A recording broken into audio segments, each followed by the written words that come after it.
Hello, ladies and gentlemen. Welcome to another bonus live stream. Today we got something real special for you all lined up because we'll be checking out the Twilight Flame World Championship, which is the 3v3 Twilight Flame 50k matches. They have their own World Championship, and we're going to be checking out the finals. Now, I do want to add these games have already been played, okay? So we're going to be replay casting, but don't worry, you'll still have a great experience. It'll still be great. I've been told it's an absolute fire of a set. It's going to be gorgeous, all right? It's going to be nice. But yeah, they have been played, these games, so some of you who are watching right now, you already know the score. You know where it's going to go. Do not spoil it, okay? Thank you. Do not spoil it. We've got a number of active moderators. Guess what's going to happen if you spoil it? Yeah, exactly. So don't spoil it. Thank you.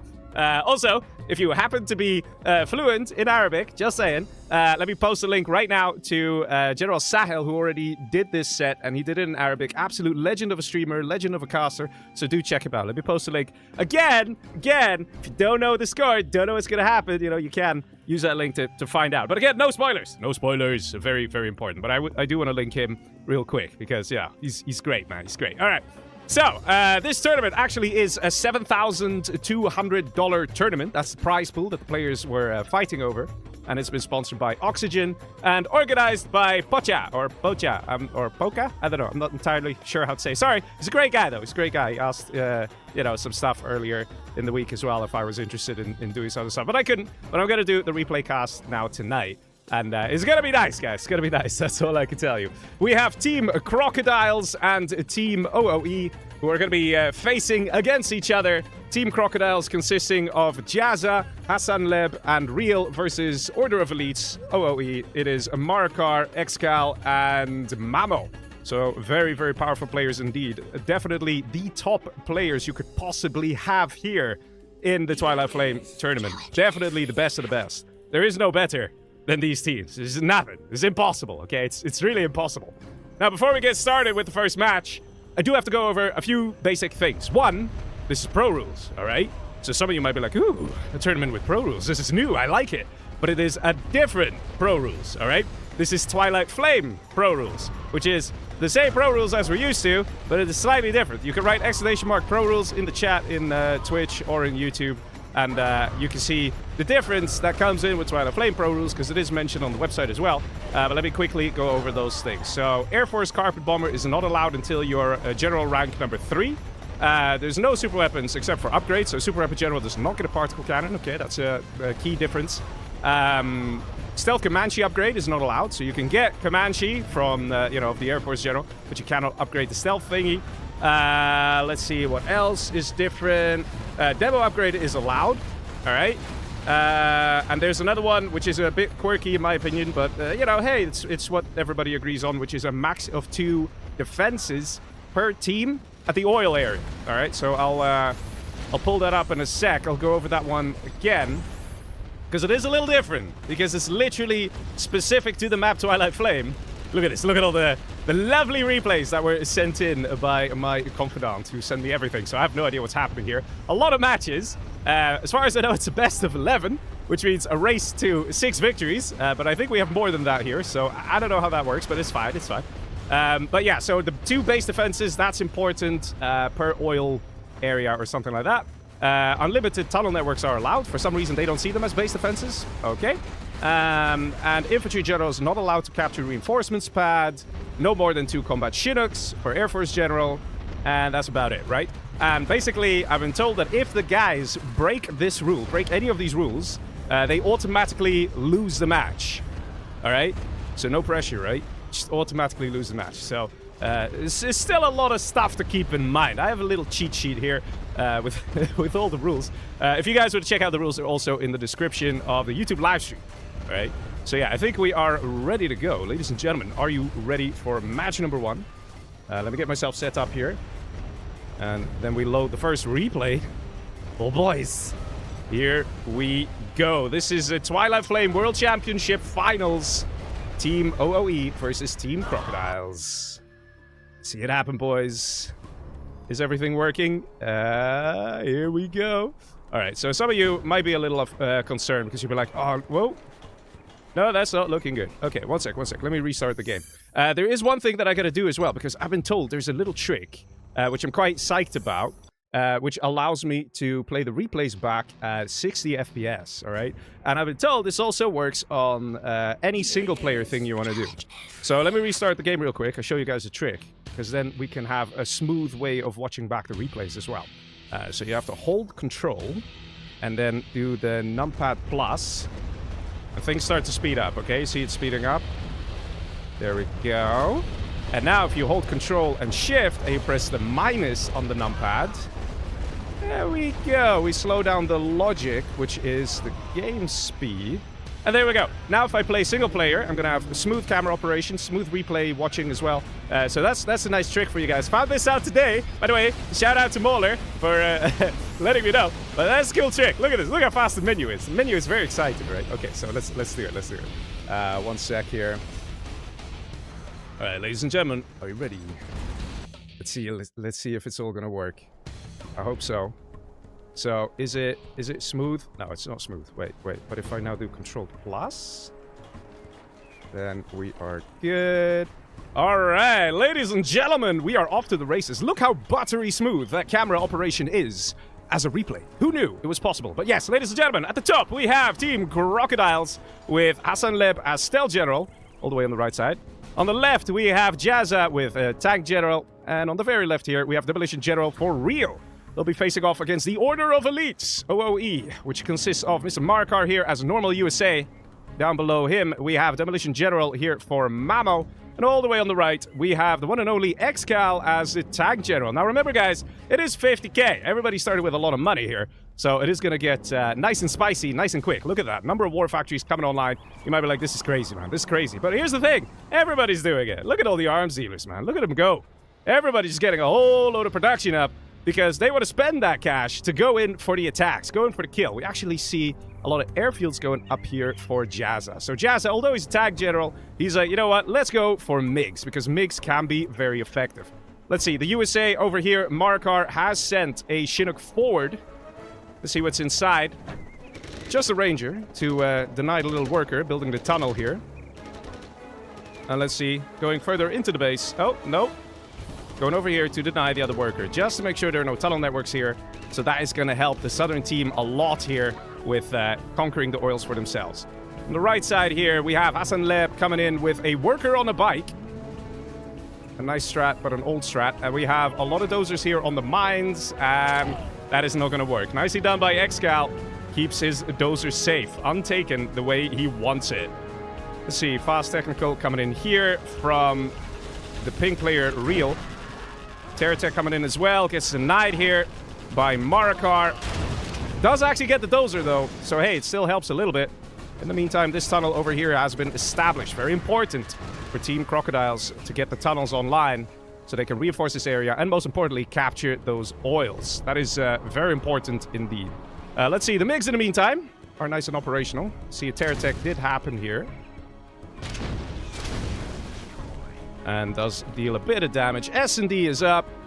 And it's time for the USA to push. But they do have to be super careful of the MiGs. We do see a few Avengers in the mix as well here. It's going to get a little dangerous here. MiGs coming in for a strike. They hit the Humvees. No real firestorms, though. Not heavy losses for the southern team, but they definitely got shooed away here. Oil's not taken yet over here. In the meantime, oil capture coming through on this side. And we have a push on the right-hand side as well. ExCaL going heavy on the flamers. Look at that. Managing to find a way to get to the oils. They're going to take them out. That's very important. Cutting off those oils. That is a 2k per minute income gone, essentially, for Team Crocodiles. You see on the left side, the pressure mounts as well. Check it out. The Avengers here keeping those Humvees safe from a potential MiG strike. Quite a few quads out. And let's see those MiGs of Jazza. They're looking for a target, but they're not sure who to go for. It looks like the target of choice is still going to be over here. Because the MiGs do cycle back. It's all about those MiG strikes. One MiG strike can really make a difference in these moments. Oil grab attempted and denied by the little demo trap thingy. I always forget the name of those. Booby trap, that's the one. So that was nicely done. Here comes the MiG from the left-hand side and does find the target. And again, no firestorm. Doesn't quite connect. Now, guys, you got to keep in mind, those MiGs for Tank General are very pricey at 1,600 a pop. So just taking out a couple of Humvees, yeah, it's not the best engagement, not the best trade. In the meantime, ExCaL is getting a little napalm crazy by the looks of things. Quads definitely have to be careful here. That's black napalm as well, so that's going to deal extra damage. Very powerful flamers here.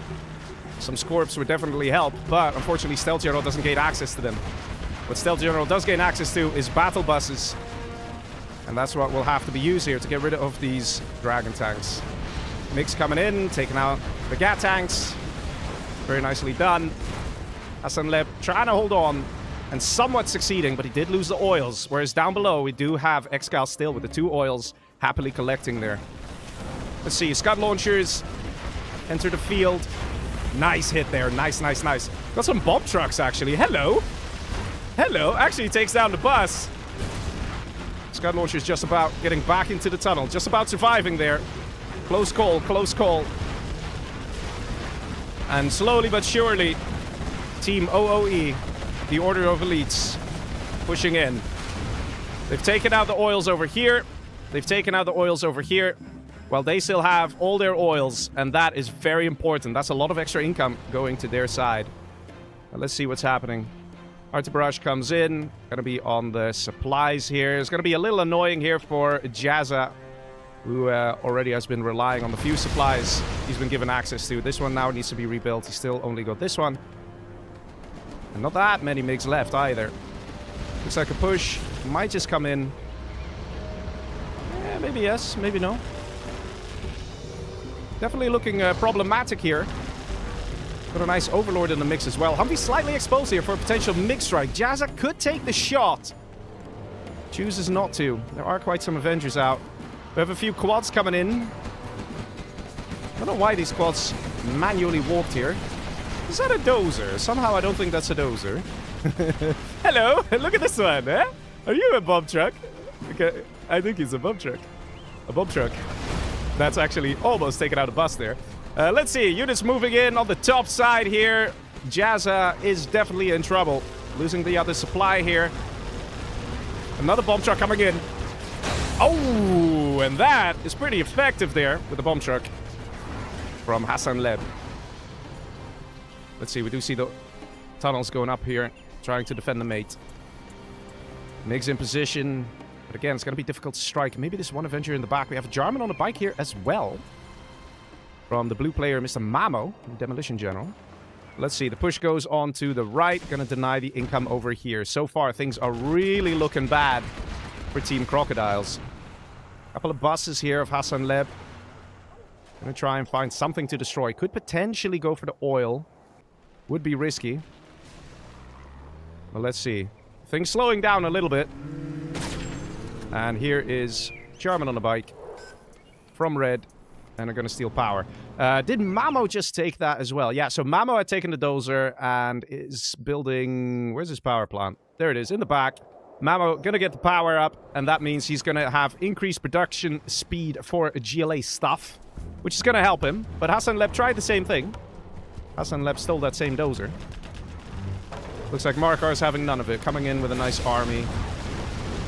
He takes it out. Yeah, this is looking pretty terrible here for Team Crocodiles. The fact that these oils are still alive, uncontested. Okay, these have been taken out. And there's still a big army here that needs to be cleared. It's gonna hurt. Let's see. These MiGs keep circling. They're trying to find a good target. Going for a tunnel here. Looks like it was a tunnel of Mamo. And Hassan Leb in a lot of trouble here. There's a big army of OoE. Only a few buses here to defend. It's gonna get tough, boys.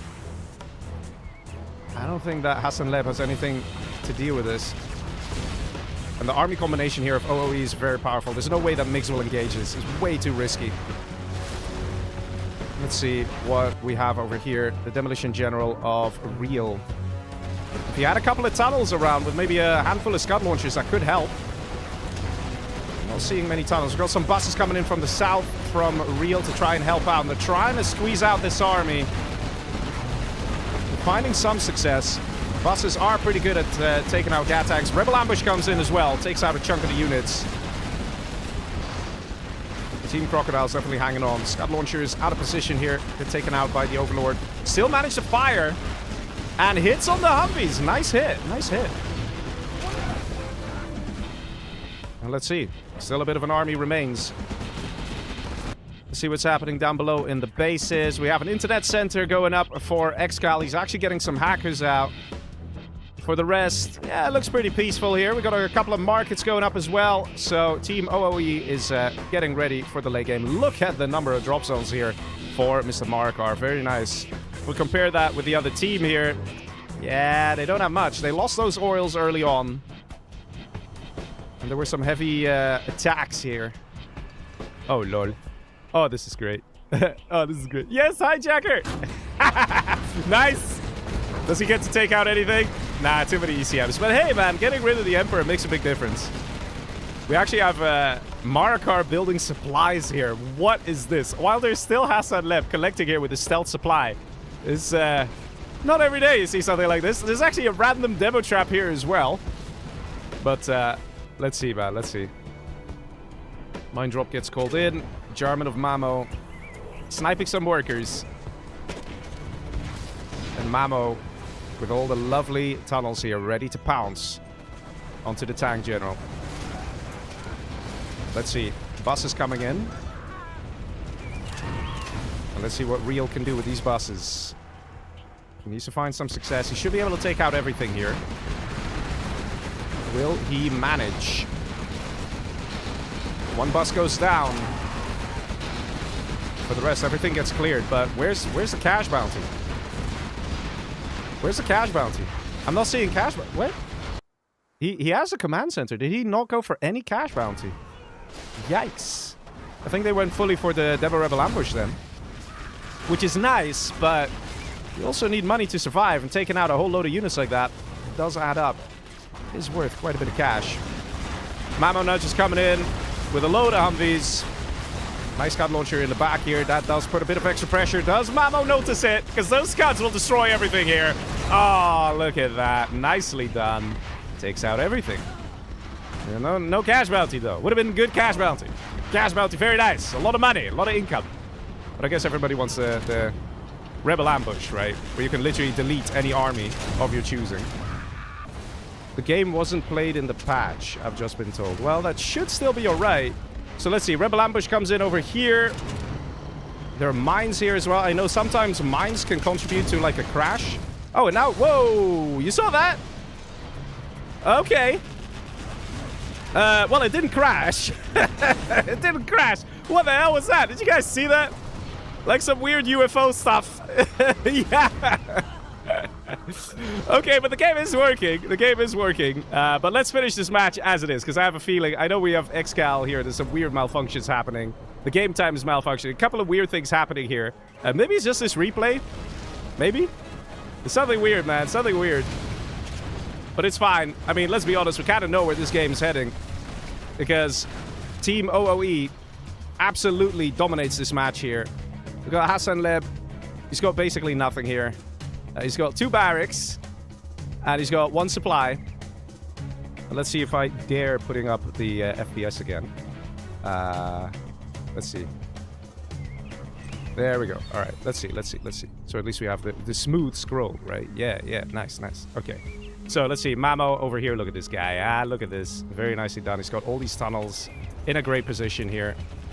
He's just going to keep pushing in. The other guys don't have much economy at this point. They don't have much of anything. We have a bunch of Scorps here. But at the same time, we did see ExCaL with the internet center as well. And he still has 1 oil as well. So ExCal's economy is okay here. He's even switched it up to going for MiGs for some reason. And that will help here against the Scorps. And he does take out a bunch of them. Not much left here for Team Crocodiles. Rebel ambush comes in. And I guess that's what it's about, right? Instead of the cash bounty. Going for Rebel ambush. I'm not entirely sure if the commitment to the Rebel ambush is worth it to that extent. Because you can get a lot of money from cash bounty, that's for sure. Let's see. Units pushing in. ReaL now coming with another ground army. Yeah, he's trying what he can, but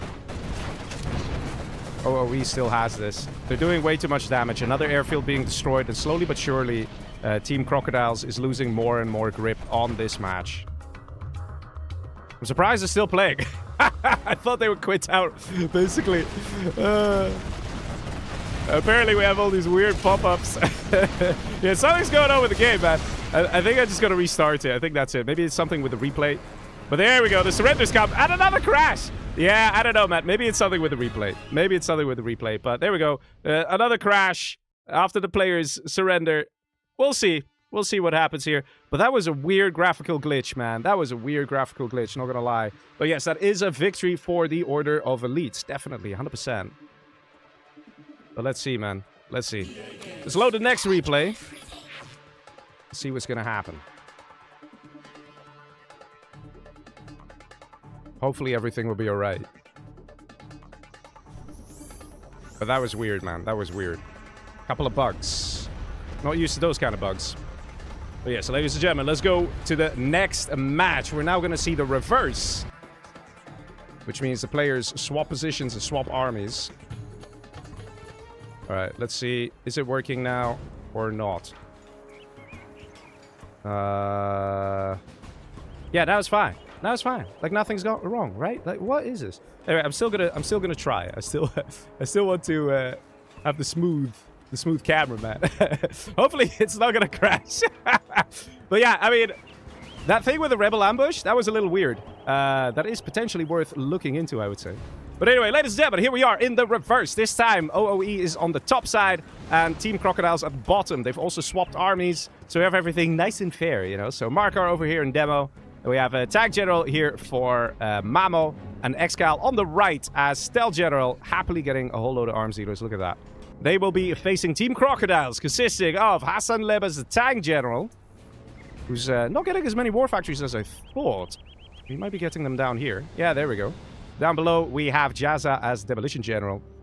On the left side, we have normal USA for real. USA also doing the same thing as before, sending a Chinook to try and deny these tunnels from going up. Potentially a little late here. Ooh, a dozer comes out from Mr. ReaL and just about denies the tunnel from going up. But there is a second tunnel here, so this dozer has to get out of there. Otherwise, it's going to get taken out. And that means this tunnel can also be completed. So nicely done there by Marakar, ensuring that everything's working okay.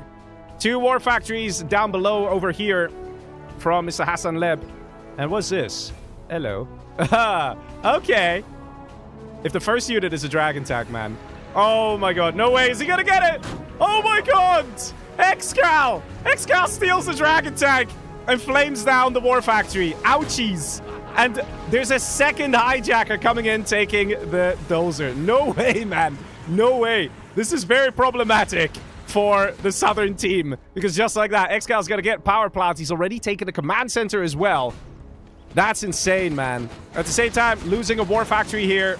And all this for the price of 2 hijackers. The amount of damage dealt here is absurd. Quick oil grab coming through, though, for Mr. Hassan Leb. He needs to make that happen. He needs to make it work. Battlemaster at the ready here from the blue player, that is Mamo, will prevent these dragon tanks from dealing any damage. On the left-hand side, looks like a push is about to commence. Let's see. 1 oil seems to have already been destroyed. Looks like it was a terror tech. And we have another guy not quite succeeding in the capture, but we have an attempt of a capture here for Cyan, for Mr. Marakar. Man, that attack of ExCaL, man. It goes very fast sometimes. It goes very fast. Oil capture comes through for Marakar. On the left side, we have ReaL attempting to capture this, and it looks like he might just get away with it. But let's see what's happening on the right side. Quite a decent push, and already coming with the fast overlords. Mr. Hassan Leb, not wasting any time to get these scary, powerful units. Let's see, the power is established for ExCaL. Yeah, he's very happy with that, guys. He's very happy with that. Let's see. Humvees and quads working together with the Avenger as well. Now, the Avenger will ensure that the quads fire double the speed. So it's always nice to mix in 1 Avenger if your friend is sending some quads. Very nice damage being dealt here by the southern team, by Team Crocodiles, as they are slowly dominating this section and will want to take these oils for themselves. A couple of battle buses coming out, though. That could change a lot.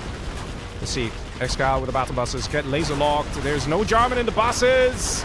And that is a lot of buses gone. And a MiGstrike comes in from Mr. Mamo. Now, Mamo did actually go for tanks. And now switching it up into MiGs. See, look at this. He's actually going for both Overlords as well as MiGs. That's quite the investment. Even selling one of the war factories to get $1,000 back. Interesting plays here. Hassan Leb has a nice, powerful tank army here. And no, not another hijacker. Another hijacker, man. Look at ExCaL. How does he do it? You know, you can play against these guys. You can play against Hassan Leb. Send 100 hijackers. You'll never succeed. But ExCaL, he'll just find that one Emperor, and he'll succeed, man. Crazy. Nice attack here. Nice push. Nice ECM disable as well. And it's going to be pretty difficult to deal with this. Sudden retreat, though, from Hassan Leb.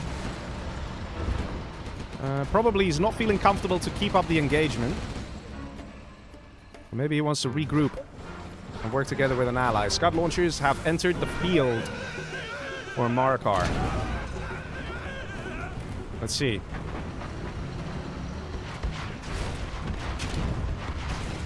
Nice bus here. Does he keep it alive? A nice micro here from Jazza. Almost loses the bus, though. He's not moving it. Woo-hoo-hoo. Very close, very close. But let's see. Looks like there's going to be a bit of a team effort here. Jazza and Hassan Leb look like ready to push. Arty barrage in the back here. Let's quickly look. Where is that? That is on the supplies and the airfield. Nice hit. MiGs were in the air, so it's not the biggest loss. There's a Jarmen here of the Demo General Marakar. MiGs are floating around in the back here. Gotta keep an eye on those. Another Jarmen here from ExCaL. And now the MiGstrike comes in. Nice in the middle there. Very good shot. Deals insane damage. Taking this army down very quickly. Bus is coming to close it off. These buses were in the tunnel all along, guys. But someone like ExCaL will wait for the opportune moment to send them out to deal good damage. Hassan Leb in a bit of trouble here. These two buses can absolutely deal great damage if they somehow sneak in, but very nice to have a troop crawler here. Red guard coming out. That's a half-health bus. You can't really go past a troop crawler like that. Forcing the bus to turn around and take on this engagement. Very nice from Hassan Leb. Very good reaction here. The oils still alive. Let's see, up top, oils still alive. Over here, one oil and no oils. So far, they're battling it out hard. Let's see if ExCaL is getting anything besides power. Probably not. Nah, he's just happy with the power plant, and he has a command center. So in case the power plant is destroyed, he can build a new dozer, which can then build a new power plant. So he's sticking to the GLA army. Got a bomb truck here as well. 2 bomb trucks. Let's see, we have Arty barrage coming in on the oils. Very nicely done. And that is 2 oils eliminated for Hassan Leb. On the left side, nice push. Do we see the MiGs at the ready? MiGs are circling here on the left side. They could go for the buses. Buses are a little exposed here by Jazza. MiGs are locking on. Going straight for those buses. Excellent shot. Look at that. It's so important to take out the buses, guys. There's such a problem to deal with. And a nice MiGstrike like that. Beautifully done. Those MiGs will rearm. Doesn't cost anything. Still 1 oil remains here for the pink player. It's ReaL. For the rest, all the oils have been destroyed. Oil over here also taken out. But a beacon on the right here. Ooh, look at that. ReaL is saying like, hey, how about we send a worker on a bike? Might not be a bad idea. Are we seeing a worker? We see a worker awkwardly positioned right here in between all the arms dealers. And here comes a bike. There, there we go. All right, so that's what's going to happen there. Let's see what's coming in. Mine drop is dropping over here on ExCal's main production area. Already paid for itself, right? Okay, mine drop is free, but you get what I mean. And MiGs circling, looking for a target. Things starting to slow down just a little bit. As everybody digs in a little bit more. Do we have a random Jarmen here from Jazza. What's the plan? What's the plan with the Jarmen on the bike? Jarmen on the bike can do a lot of damage. Just hitting a couple of workers, not too bad. On the right side, though, we do get the worker on the bike. Eee, look at this guy. Little Evil Knievel. Let's see how fast we're going to see this tunnel going online. There we go. Jazz is paying attention. In the meantime, all the units seem to be coming in together on this side. Team Crocodiles looks like they might want to push in on the left side. Lots of defenses here, but only 2 non-tunnels are allowed for base defenses. Nice hit there on the oil, well spotted. So over here we see 2 Gatling cannons. That's all the defenses that are allowed to be over here. And that tunnel on the right has not been spotted by ExCaL. And out comes a dozer. I mean a bomb truck. I mean a dozer. Where's that gonna go? 2 dozer bomb trucks. Driving straight past the tunnel. Go for the palace. Look at that. 2 bomb trucks actually take the palace down to the hole. Nice hit. And what else do we have for follow-up? It's only green, though, who's doing this. It's not exactly easy for the mates to also come in with an attack. But ExCaL seems to have enough units ready here to deal with this situation. And although the bomb trucks are nice, the holes didn't get destroyed. So these buildings are just going to rebuild. No further units coming out.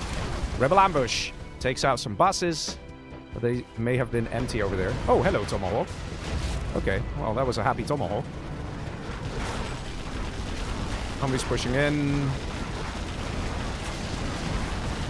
That's a lot of rocket buggies. That's a lot of rocket buggies. Gotta be careful. He's got AP rockets as well. Rocket buggy ammo. ExCaL having himself a good time there with the power, so he can build those rocket buggies nice and fast. Scud launchers also proving to be very effective in these situations. Game's definitely slowing down a little bit here. Now that all the oils have been destroyed. It tends to happen. It tends to happen. And then the players slowly but surely start focusing on some economy. Let's have a look if the tank general has... Oh, their dozer stolen. Yes. Jazza, just about stealing the dozer. Interestingly enough, the supply got destroyed. Does Blue have any other income? I don't think so. I think we're going to see this income per minute drop to 0 here. And seeing how Mamo is very busy over here on this side with the MiGs, he might not have realized this. Yeah, look at the income. It's dropping, boys. It's dropping.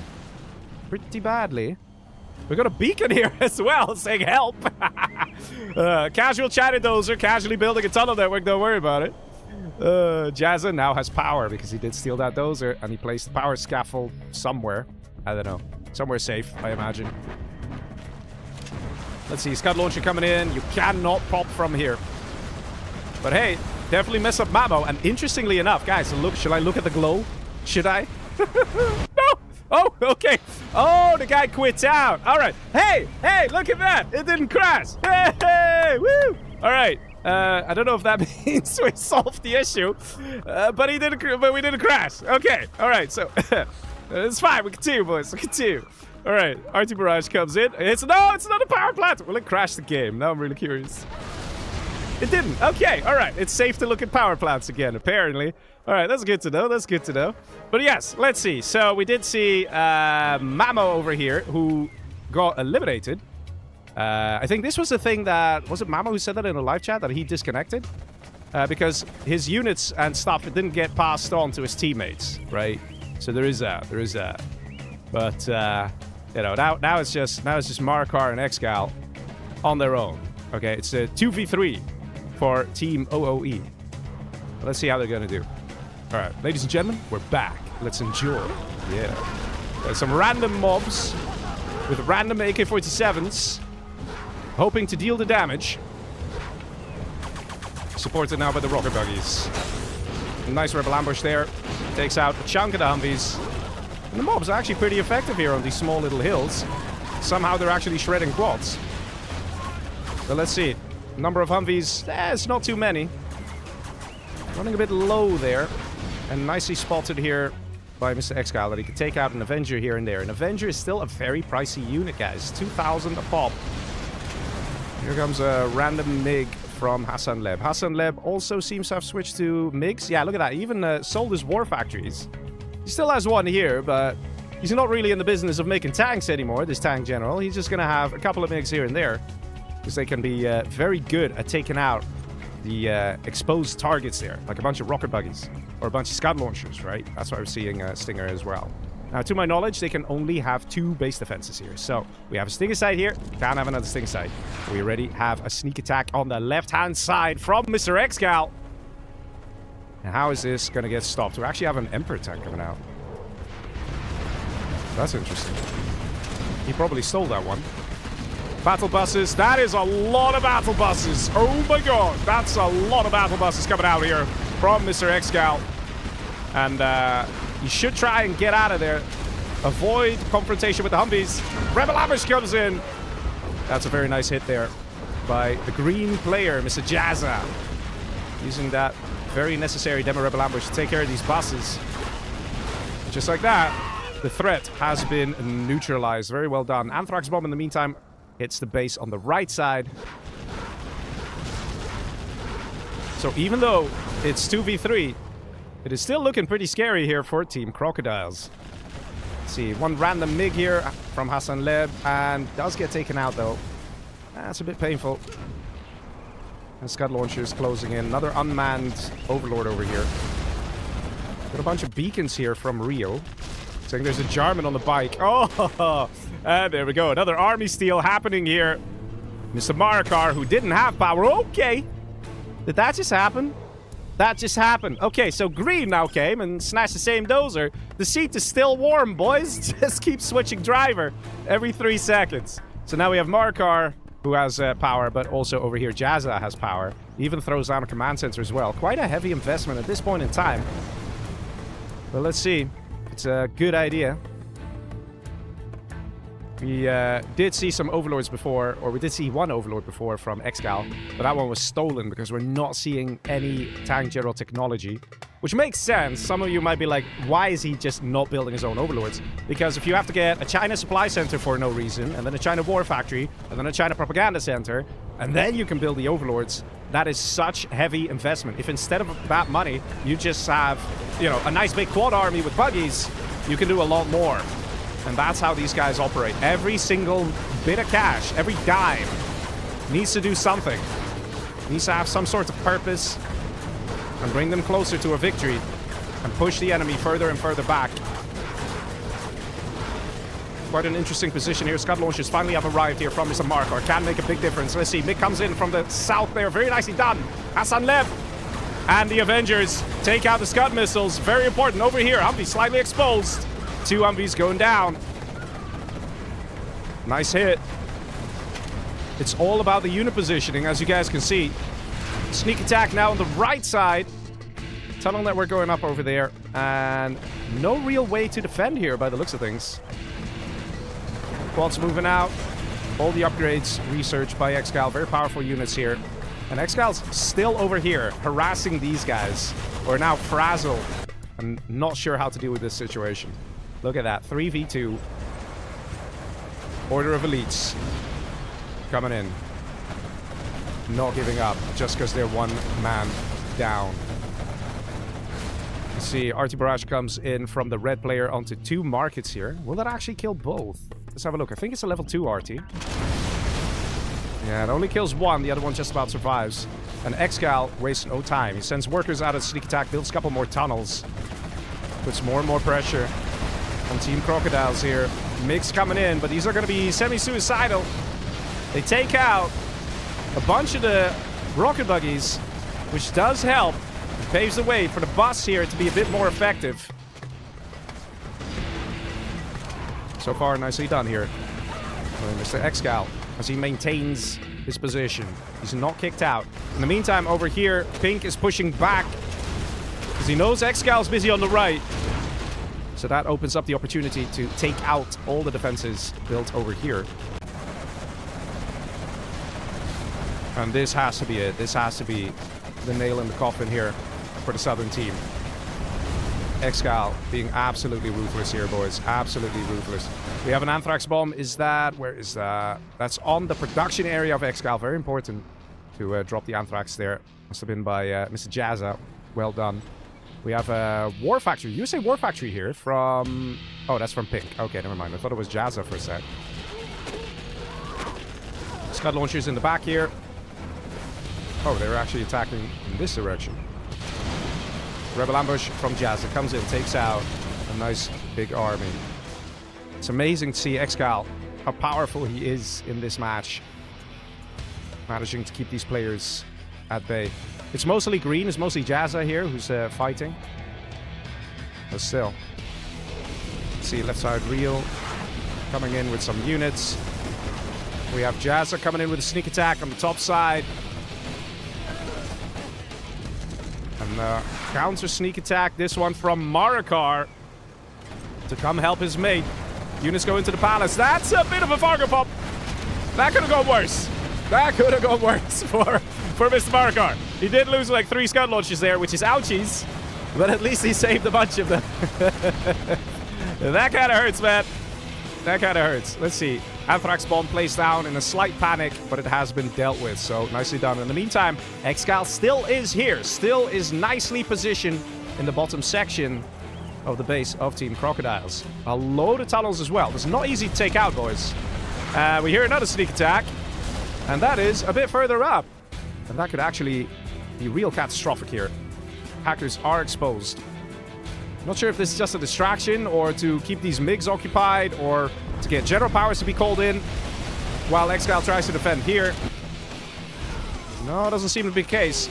Hackers are spotted. Rebel ambush comes in from ExCaL. 1 MiG only, and that's it. Hassan Leb in a lot of trouble, ladies and gentlemen. 1 hacker remains. I think that's basically the man's income, isn't it?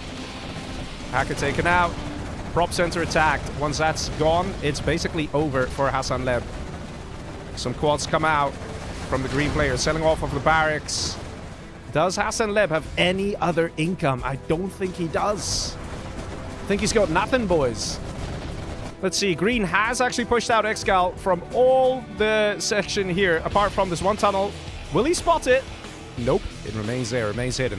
Not that it actually really matters. Some people might be like, oh, what a big mistake. You know, oh, there's still a tunnel. Guys, ExCaL has sneak attack, you know. You can just sneak attack wherever he wants.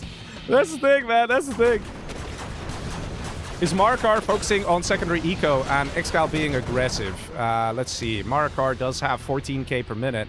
And it does look like he has a lot of markets. So yes, you are right, Mr. Lazy. In fact, we even see some USA technology going up here. Which is nice, right? It's very nice from Mr. Marakar. So in case ExCaL is not aggressive enough, then this guy will come in and slam dunk it. That's the plan. But, ooh, bomb trucks. Interesting. Wonder where those bomb trucks came from. Was that a Shiduk? Or was that a sneak attack? Tell you, man, these guys. Look at this couple of quads just casually coming out.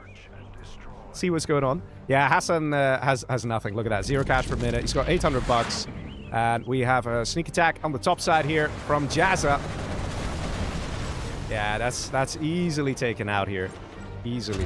You can see if you look at the cash per minute here of both teams, there's a clear winner. Again, even though it's 3v2, Hassan Leb, the only thing he can really do to contribute is the general powers. The artillery barrage that he just called in. That's basically all he really has.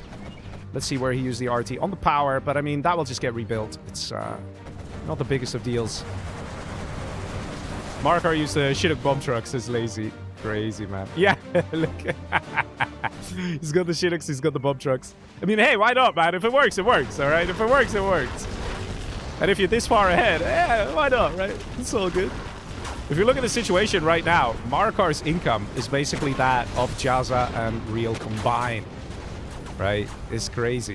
If you look at the position he's found himself in. Yeah, look, the bomb trucks are in fact going to the Shiduks. Or is it going to go down?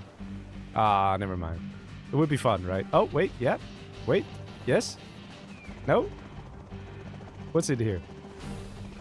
Ah, it's just an empty Shiduk. All right, all right, all right. Let's see. Rocket buggies. GPS scramble over here as well. Very nice. We do some nice stealth hit and run attacks. Yeah, he is doing it. Yeah, look at that. He is doing it. He's loading up the bomb trucks into the Shiduks, guys. He's doing it. Oh, legend. Always fun to see. Always fun to see. You know, who needs a sneak attack if you could just use a Chinook? Oh, so good. They have so much HP as well, these units. Ooh, that one did get taken out. Over here, we have a load of drop zones. How many does he manage to take out? Positions them nicely. And do we see a boom? Yeah, not bad, not bad. Takes out a fair amount. Bomb trucks aren't the most expensive thing for a demo. They're 1,000 each, with the upgrade, the high explosive upgrade, being 500. So, you know, 1,500 a piece. But hey, if you destroy 2 drop zones, then it's already paid for itself, hasn't it? So it's not too hard to make that happen. And in a way, more than them being effective in the sense of destroying things, you keep the enemy in their base, right? You keep those quads in position to try and shoot those Chinooks as they fly in. And somehow this leaflet got dodged. What? How did you escape that leaflet? It was... okay. Rocket buggies are not interested in the magazines that fall from the planes. They have other things to do, better things to do. Let's see, sneak attack coming in over to here. A 10 strike coming in right away as well. And that's taken care of. Now, there was another sneak attack somewhere. I don't know, probably also got denied. Not seeing it. Yeah, it probably also got denied. Another Anthrax bomb here on the production of Mr. ExCaL. And another sneak attack. Where is that? Over here from Mr. Marakar. Now, Marakar, if he has a few Avengers, which he does... ooh, nice Rebel ambush. Absolutely necessary to do that. The Avengers that did come out here would have helped as well. Keep these guys a little more alive. Deal with incoming rockets. But that Rebel ambush was crucial. Very well done. We're very well spotted by Jazza. And it's very hard in these situations for the players to break through. Excellent unit composition here from ReaL. Let's see on the right side, we still have ExCaL, having a good time. And nice Anthrax bomb coming in. Hassan Lev has been on 0 cash for income for quite some time. See, the thing is, it's actually a real shame for Hassan that he's not level 5. Oh, now we reached level 5. How did we reach level 5? What did you just destroy? Was that an RT then or something? Okay, somehow just about reached level 5 there. I was about to say, it's a real shame because when you are level 5 as tank general, that's when you get your carpet bomber, and a carpet bomber can do so much, right? And you get 3 general points to spend, which is great. You know, absolute worst case, if you don't know what to get the cash hack, get the cash steal, right? So you at least have some income because you can steal from your opponents. You can steal the money. Not that that's a great general power. Let me make that abundantly clear. Just saying, if you don't know what to go for, hey, you can always go for that. Hassan Lev can now call in a carpet bomber, which he might do. But imagine if this guy reached level 5 like 5 minutes ago, but when he still had some economy. It would have made a difference. We can see most of the battles are still happening right here in this section. And Pink is trying to push through here, but struggling just a little bit. ExCaL slowly but surely doing what needs to be done, taking out that CC. Once the CC is gone, basically the player is eliminated, because the most important thing that Hassan Lev can do right now is use general powers. Here comes an EMP. He's going to EMP his own mate there. Ooh, nicely done, nicely done. CC is still alive though, and that will always be a prime target in this situation. Everybody knows Hassan Lev has no income. You take out that CC, there's a chance it's not coming back, and that means no general powers from the red player. Might see a Chinook bomb truck over here, to be honest. Might be a good hit. Let's see. Oh, hello. Yeah, why sneak attack if you can just drop a whole load of workers? Yeah, fair enough. Fair enough. Good point. Good point. Nice to see Tomahawks as playing 0. Yeah, well, they're basically one of the few things that would really work. Whole load of units coming out here. This one tunnel, man. This one tunnel. What a difference it makes, right?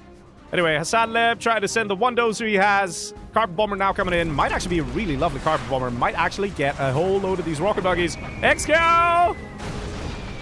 Yeah, not too bad, not too bad. And there we go. That's the end of... Nope. No, it's not. I guess it's not the end. Wow. That came very close, though. That came very close. But it is important to take out the command center. Because look, another artillery barrage. You can see it on the minimap. And those things are just a little annoying. Let's see where it's going. Another market. Hey, it's just one market gone, you know? There's a lot of rocket buggies here. You should really just target down that command center. Just get rid of it. Get rid of it. You get rid of this command center, you get rid of the player. It's that simple. But ExCaL and Marakar don't want to take a bad engagement. They don't want to lose the army. They'd rather take out and chip away at the army of green and find a better time later on. I mean, this is completely exposed. Whether you do a bomb truck Chinook, whether you do a sneak attack and a sneak attack, there are ways to do it. Team OoE choosing the slower but steadier route to getting the job done, which is engage the army of green that's trying to defend this one freaking building. We need a worker here from green as well to try and repair this. Rebel ambush comes in from green, from Jazza. Marakar here with some units. Yeah, look at this. Sneak attack was very nice here, and we have a worker here as well. ExCaL has completely taken over the bottom right corner, and now Marakar has joined in for the fun as well. Mine drop here, perfect placement. Again, because this building is alive. Green really needs to focus on repairing that though. That's essential. Our command center literally is Hassan Leb right now. If that falls, he falls. There's nothing else he can do to contribute to this match. There's a dozer coming in as well to repair. Very good. For now, they're holding. And Pink is also joined in on the fun. I have to say, I thought this game was going to be decided. I mean, if you saw the income of Marakar, it was like... It started to look like it was a clear victory for OoE. But it doesn't seem to be the case. Sneak attack in the back here from Jazza. This is one of the few actual... Okay, never mind. I was going to say one of the few actual attacks that might just succeed. That being said, the Demo Rebel ambush didn't take out the tunnel. Panic might just set in here. OoE, what do you have to deal with this? Marakar coming with a handful of units, but the number of units that are coming out. And in the meantime, ExCal's making use of it. ExCal is spotting the weakness. He knows that green is up there, dealing a little bit of damage here, a little bit of damage there. ExCal realizing he can go in with the rocket buggies and take out the player. That is Hassan Leb, and level things out, bring it to a 2-2. There we go. Hassan Leb eliminated. And all because the sneak attack happened from green on the top left. ExCal is weighing the odds and saying, let this man, let green come in, let Jazza destroy a few markets here and there. If we can take out a player, that's a worthwhile trade. Let's see, tunnel over here from ExCal. Are we randomly going to see some units pop out as he tries to defend? Anthrax bomb being called in as well. Looks like that's the Anthrax bomb of ExCal, a bit far away here. And I have to say, stellar plays here from Jazza. This is actually pretty dangerous. A second Anthrax bomb is being called in. Was it a mistake of ExCal to focus on Hassan Leb? Anthrax bomb is denied. This army right here dealing serious damage. A lot of economy being hit now. Anthrax bomb from ExCal coming in. ExCal now coming with the rocket buggies. He's actually going into his own Anthrax. Panic truly sets in for OoE. Not that many units remain here for Jazza. If we have an ambulance... Does he have an ambulance? He doesn't have an ambulance. He could send an ambulance out, clear this, and continue the assault. And still these units continue to deal damage. Only 2 quads left and a few buggies, but they're still here. ExCal freaking out, suiciding his rocket buggies, but he does take care of that sneak attack. Very important. Let's see what's happening down below. Pink in the meantime coming through. Ladies and gents, it is 2-2 in this match. But was it a worthwhile trade? Was it worth taking out Hassan Leb and losing all the economy that was established up here? Was it worth it? Tough, boys. It's tough. Pink now coming in with a big push. That's a nice USA army here. We've got the Tomahawks. Look at the veterancy on those Tomahawks, man. We've got snipers in the mix, Avengers, and Humvees. Sneak attack now in the back, in the base of Marakar. Very fast reaction here from Marakar. Units popping. We have some Avengers again from Jazza. It's the Avengers that really make things difficult here. The Avengers are doing such a good job with the point defense laser. Look at that. Don't know if you guys caught that, but the Stinger, I mean the Scorpion rocket gets stopped by the Avenger as well. So Scorpions are just not that powerful at in this situation. Jazza doing a very good job. Rebel ambush there also cleared the way. Right now, I'm not sure where this game is going to go, boys. I'm not sure where this game is going to go. You look at the stats, everyone would say, obviously OoE is going to take it. Look at their income. But then what's this? Why is Jazza finding such success? Over here, Pink managing to push back Marakar and ExCaL in this section. Damage is being dealt here. Income and cash bounty. S&D is up for Marakar. That will help a lot. That will do a lot. That's going to give 20% increased range to the units. The same as what Jazza has. You can see it on the bar. Jazza not backing down. Absolutely not backing down. Let's see what's happening with Pink in the meantime. Pink over here still clearing these sections. Look at this. There's no attempt to reinforce this section. There's no attempt. All the focus is up here. The focus is on Jazza. He's doing way too much damage. And it's starting to freak OoE out. Team killing as well. Units retreat into the tunnel. But hey man, it's been a while since there was a sneak attack. Maybe he's just saving the few vetted units and saying, hey, I'll do another sneak attack, let's say here or somewhere else. Maybe that's why he went back. Because there were a lot of rocket buggies out. Let's see if there's a bunch of Avengers again. Not seeing too many Avengers. Interestingly enough, there's very little defense around the Search and Destroy over here, around the Strat Center.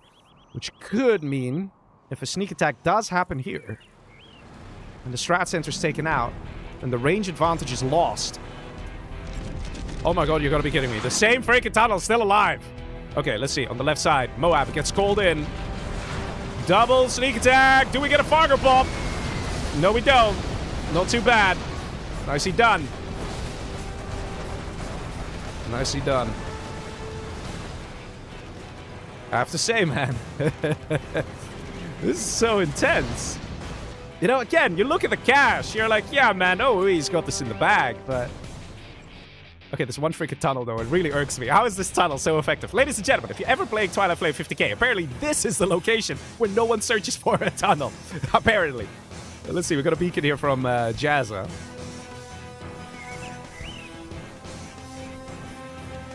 New Strat Center going up for Marakar. When that is ready, they'll also be able to use USA Intelligence again. Looks like it was destroyed.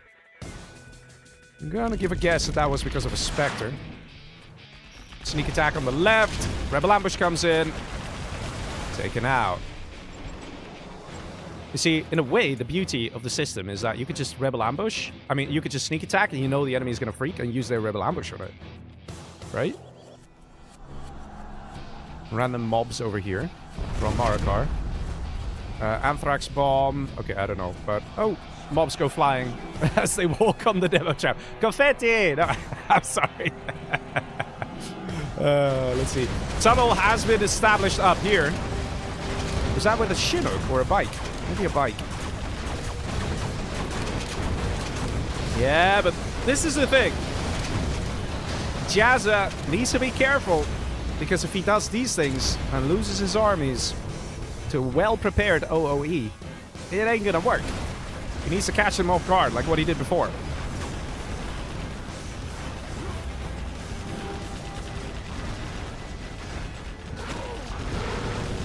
There's about 1 million tunnels, but then they have the rules that you can only have 2 base defenses here, right? That are not tunnels. Like, I don't know. But I guess the idea is that you're supposed to defend with units, right? I think that's the idea behind the rules. Leaflet gets called in by ReaL.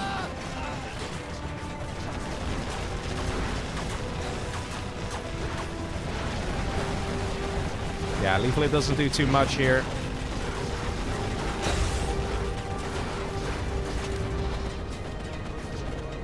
I have to say, it's crazy if you look at it. When Mamo left the match, and even when Hassan left the match, that's already almost 8 minutes ago here. Oh, no scuds! So close, man. One Scud missile hits. Basically, half this army's gone. The Avengers are working overtime. I can tell you that. Let's see, there's a random Chinook. Hello, random Chinook. Alright, that's a green one. Humvee's moving forward, trying to catch the Scud launchers off guard. Nice. Oh, that's what I mean. That's what I mean. Look at that. Look at the carnage, man. That is painful. Gotta be super careful, guys. Gotta be super careful. Okay, that happened. For those of you wondering, yes, every single unit can be blown up with this upgrade. So, you know, why not just conveniently use a rocket buggy to teleport into the enemy army and then click the button? Well, let's see. Team OoE is holding, though. And looks like ExCaL stole himself USA. Oh, boys. Does he still have tag, General? Just asking. Yes, he does. He still has. Command center scaffold goes up. Immediately sneak attack of Jazza. Jazza not happy. Jazza's definitely not happy. You know, it's not often that we see players with 3 armies in their possession. Outside of free-for-all, let's say. Even in free-for-all, you don't see it often. But here we are. ExCaL. He's entertaining us, folks. He's entertaining us. In all fairness, he's not using the tank general technology. That's something I mentioned earlier as well. Investing all that money in getting a China supply center, then a China war factory, and then a China propaganda center, and all these things. It's just a lot of money, right? And you'd rather have a nice army of rocket buggies and quads, you do a sneak attack, and you find some success with that, right? But if there is an army that's worth investing in, it's gonna be the USA's, man, because the reason is you get the strat center, you get the search and destroy. You see it on the control bar here. Where's that? Down below. Thank you for the beacon there, Pink. The strat center gives 20% increased range to all ground units, including GLA units, right? So imagine ExCaL gets that and gets 20% extra range as well on his units. He'll be able to pack a lot more of a punch. Because the idea is this. Ooh, nice Rebel Ambush. Look at that. Gorgeous. If you can start shooting at your enemy before they can even come close to you, you could take out a free unit here or there. And just that can get your guys to get veterancy, and it sort of snowballs from there. Jazza, again, man, look at how this guy is impressing us. He's just here and is lonesome. Doing such a good job. Is that a bomb truck? Dude! No, you can't send a bomb truck to your... Oh! Oh my god, is he making it work? No way he made it work. Yikes, man. Guys, that was so risky. If you pop a bomb truck and the enemy sees that and they target that, and the bomb truck is destroyed, then everything there is just destroyed. Your own units. A bomb truck doesn't care. Bomb truck kills your own stuff too. It's very risky, people. But let's see, ExCaL now coming through over here. General TSL on Twitch says he can, Leggy. Marakar can. Fair enough. Fair enough, right? Let's see. I heard another sneak attack somewhere. Oh, there we go. Oh, it's... Yes, that sneak attack. Exactly to hit the strategy center right there. Nice move. Nicely spotted there by ExCaL. Moab comes in and deals with the situation. Nice. Very good hit. Let's see if ExCaL is expanding on the USA technology. I imagine he is by now. Or not. I mean, he did invest $2,000 into a command center, so you kind of think that he has a reason for getting it since he already had power. Or maybe he just likes to collect trinkets, and dozers are one of them. Oh, no, here we go. It's he's getting a USA supply center, so he is starting to get the process rolling. Pink over here has managed to push back ExCaL. The amount of large armies we've seen coming out of Marakar, coming out of ExCaL, and then every time, somehow, Team Crocodiles holds, right? The same can be said the other way around. The only real big attack that we saw was up here. This one was gorgeous by Jazza. He did kind of sacrifice Hassan for it, but it worked very well. And this one tunnel, please, man, I swear, this one tunnel, man. This one freaking tunnel. I mean, if there is something as, like, a most valuable building in the game, like, screw the strat center, it's this tunnel, man. The amount of comebacks ExCaL has had in this game, in this section of the map, because of this freaking tunnel. It's crazy. It just hasn't been spotted. It just hasn't been spotted. It keeps surviving. Oh my god, man. Let's see. Anthrax over here, and Ambo, nicely done. Alright, I heard another sneak attack somewhere. S&D is back up, and the random beacon down below. And let's see. Over here. Thank you. Thank you for beaconing the sneak attack. Very useful. Let's see. A lot of units coming in now. Marakar, 25k per minute. ExCaL 15, and ExCaL now getting that strat center. There you go. Is he getting some Avengers in the mix as well? Because, again, those Avengers are so nice, man. It's so nice. Leaflet being called in as well. And I don't know about you guys, but this looks like it's going to be the beginning of the end for Team Crocodiles. Look at this. Leaflet might actually really be on point here. But this section of the base here getting destroyed.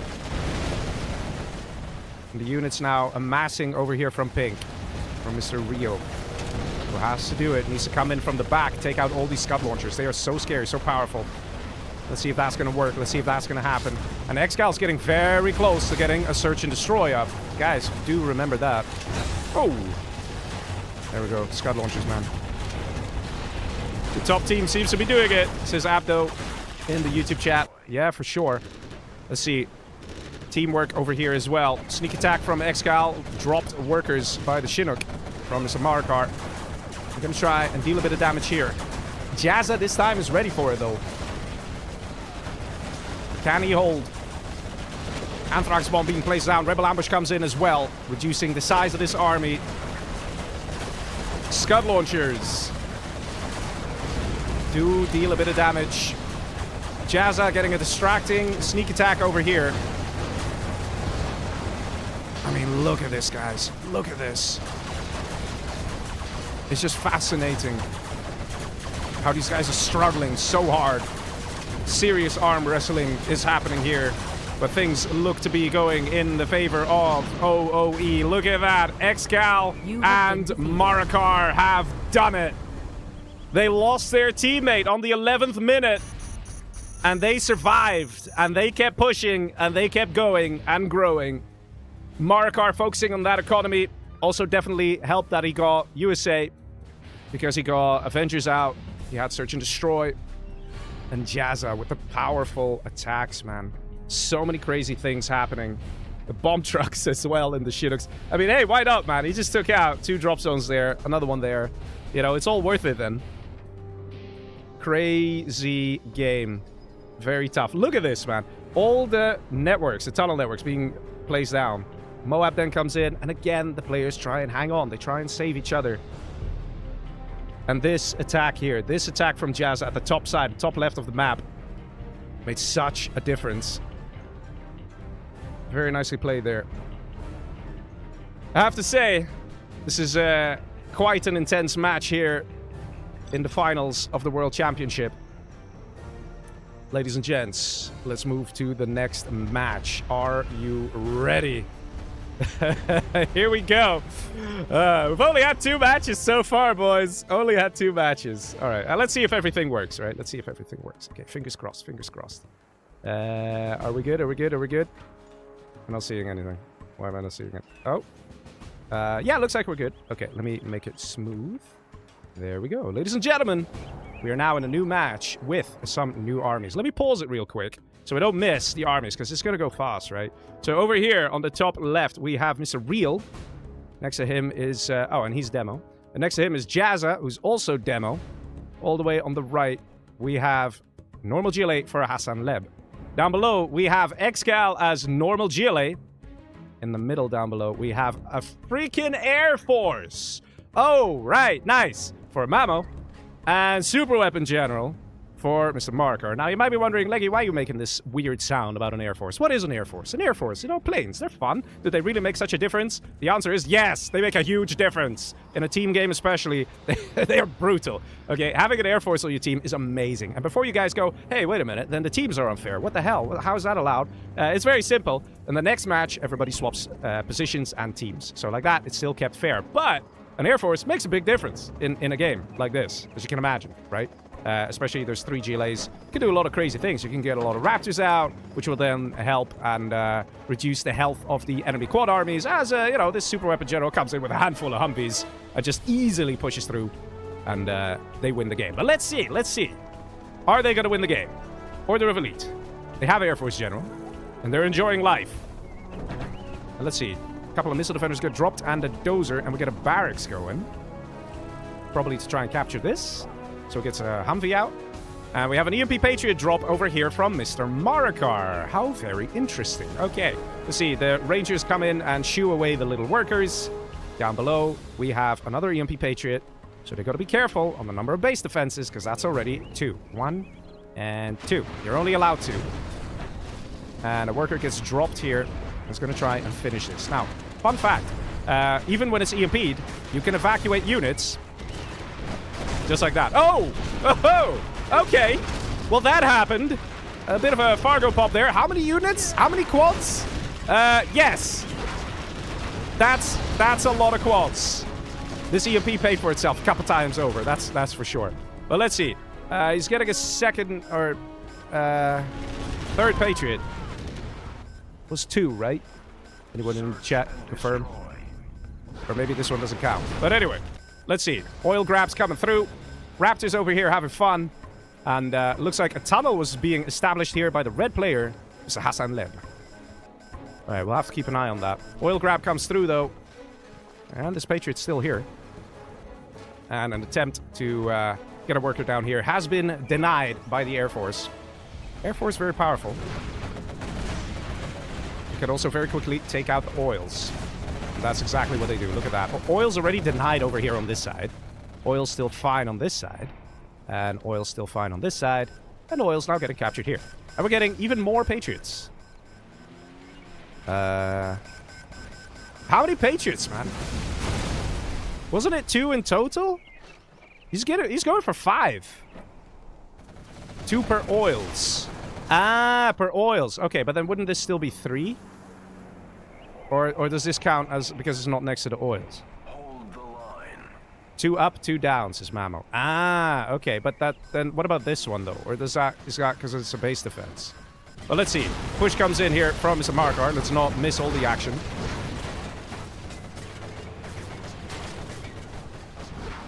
Well, let's see. How can these guys deal with this? We need a few rocket buggies here. That would really help. A whole load of quads coming in. Humvees are kind of stuck here, just a little bit. But I see a whole load of Raps coming in as well. And where are these guys going to go? Go for the Palace. A whole load of quads actually in this tunnel. Nicely popped there. From the green player Jazza. But the problem is this. All those quads in the tunnel means the quads are not chasing down these guys. They're still out here dealing damage. Let's see. On the right side here, quads are still happily being produced. And the scary Air Force over here. Circling around, trying to find the next target. Humvees over here, taken out. Raptors looking, searching. And this is kind of the downside as well for the GLAs. They need to have a bunch of quads in the tunnel at all times. And those quads are not quads they can use to engage, let's say, over here. Mamo says, this counts as a rule break. We are convicted to auto-lose for that. It was a mistake. Wait, what? Right, yeah, because it said that in the rules, that any disobeying is an auto-lose. So this did count as a base defense for these 2 oils there. Or am I missing something? That would be insane. When Air Force 2, man. That really sucks. Wait, you serious? So wait, hang on. So this means that OoE, even though they're doing amazingly here, it doesn't matter. They've technically already lost the game. Or am I missing the salmon? Let's see. Push comes in.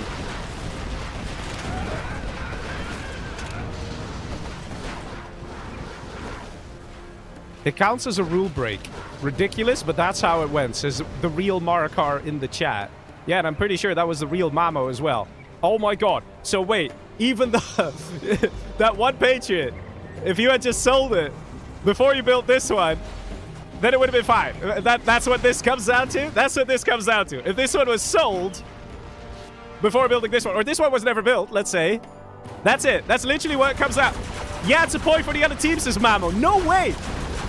Oh my god! No way! It's an auto lose. Oh my god! That's crazy! And not even a it's a loss, like legit. The impact of this extra EMP Patriot hasn't even fired at 1 unit. Well, I mean, I guess the rules are rules, right? I mean, that is a counter argument. If rules are there, they are there to be reinforced. So, You have been defeated. Yeah. Okay, hang on. I need a moment. Okay, can I wait a minute. Wait a minute. Okay, wait. Okay, wait. We were on match C, I think. Let me pull that up one more time. So even though it counts... Okay, wait. I need to breathe here a little bit. So let me see.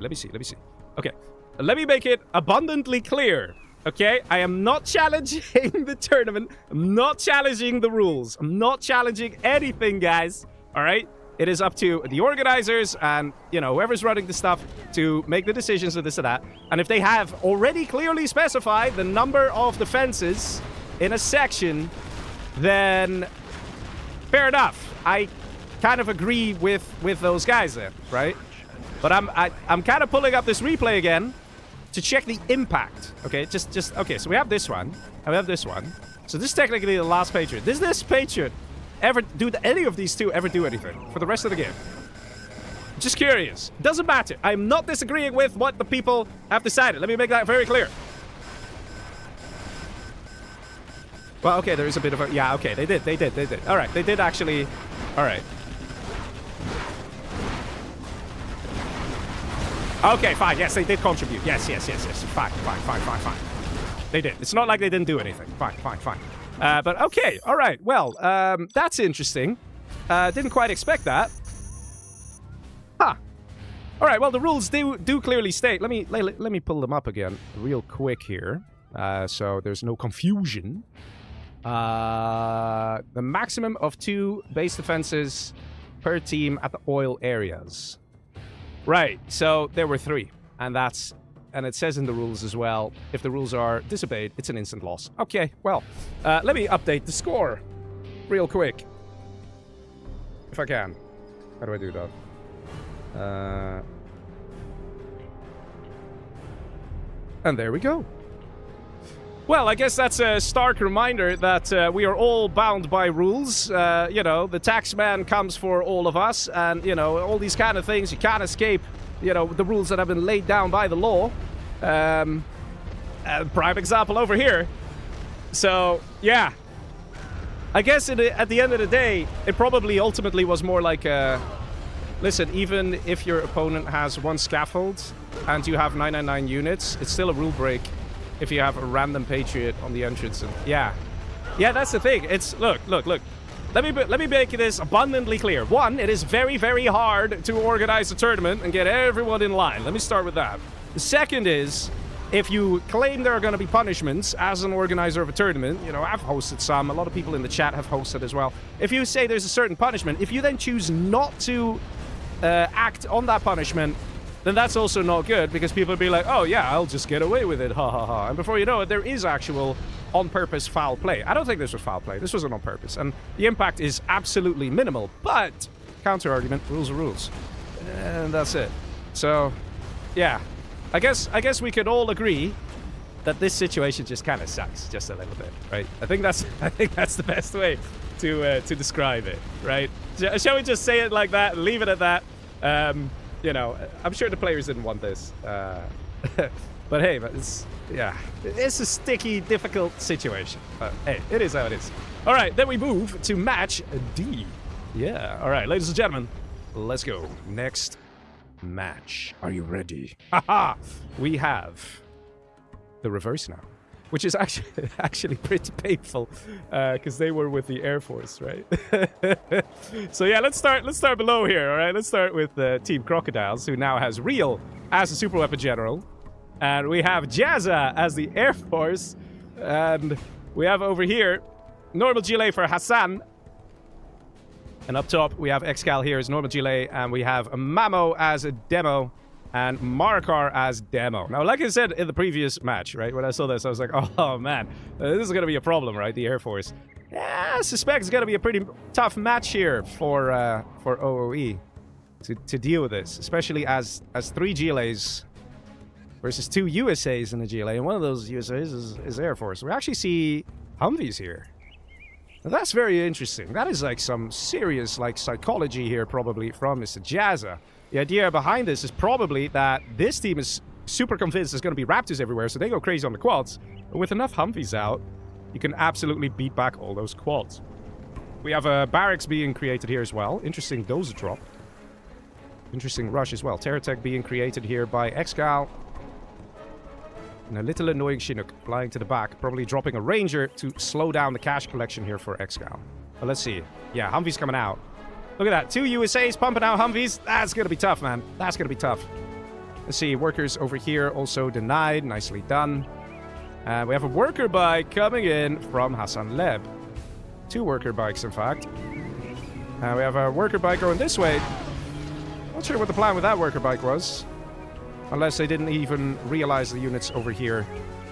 And now that worker bike kind of revealed it. Tunnel now going up over here.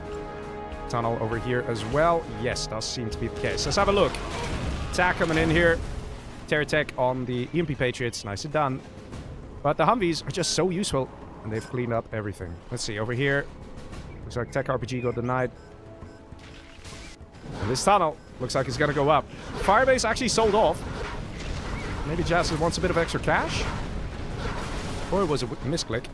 And this tunnel is going to go up as well. Not looking too good here. ExCaL on 1 worker. Yeah, that's... I think they're a little distraught. There's a lot of stuff going on here. A lot of activity. Team OoE is not really given much breathing room here. And with this many Humvees, it is a little scary. Now we're seeing the switch into Scorpions. Good move there. Scorpions are way more effective at dealing damage to Humvees. Hassan Leb now reinforcing this section with Jazza. ExCaL in some trouble. Over here, quad pop as well. Yikes, man. Oils were denied. Has not been captured by Team OoE. And that's it. Mamo surrenders. This is a very fast, very aggressive game here. And that is Team Crocodiles taking it in under 3 minutes. Look at that, guys. Look at that. 3 minutes. That's how fast it can go. That's how fast it can go. Was a very interesting plays from Jazza there. Going full Humvees when the others were going crazy on the quads because they were worried for Raptors. And Jazza also coming with a missile defenders in the base of ExCaL and then being reinforced by Hassan Leb. Very nice plays. Man, that's crazy. But ladies and gentlemen, let's move to the next match. Match E. Haha. Alright, let's do it. Let's see. We have here... Come on. Do something. He's not doing... Alright, there we go. Let's pause again, just so we can go over the armies nice and smoothly. We have Team Crocodiles here with Mr. ReaL as USA. We have a Demolition General here for Jazza. And on the right, we have Infantry General for Hassan and Leb. Down below, we have Laser General for ExCaL. And then we have Toxin for Mamo. And Marakar with the Superweapon General. Now, let's see how this game is going to go. ReaL being the only USA on this team. So he can scout. And use spy satellite and spy drones. The other guys cannot. But they will know what each other's armies are, right? Let me see. Doesn't say random, right? No, no, no. And there's General Sahil observing. Hi. Hi. Let's see. Can you pause? I need to go to the bathroom. Does this guy for bananas? Yeah, sure. Yeah, sure. No, I'm kidding. I'm kidding. Let's see. Those are loaded up into the Chinook. Mr. ReaL planning to do something dirty, something naughty. Oh, wait, I didn't actually... There we go. Now it's smooth. Drops the dozer at the edge of the cliff. EMP Patriot going online here for Marakar. Barracks being constructed. And looks like Marakar is returning the favor. Also sending a dozer. Or let's see what's inside, actually. Yeah, he's going all the way to the corner there. But let's have a quick look at what's happening on this side. There's a Laser Patriot being constructed here. Yeah, it is actually a dozer. And some missile defenders.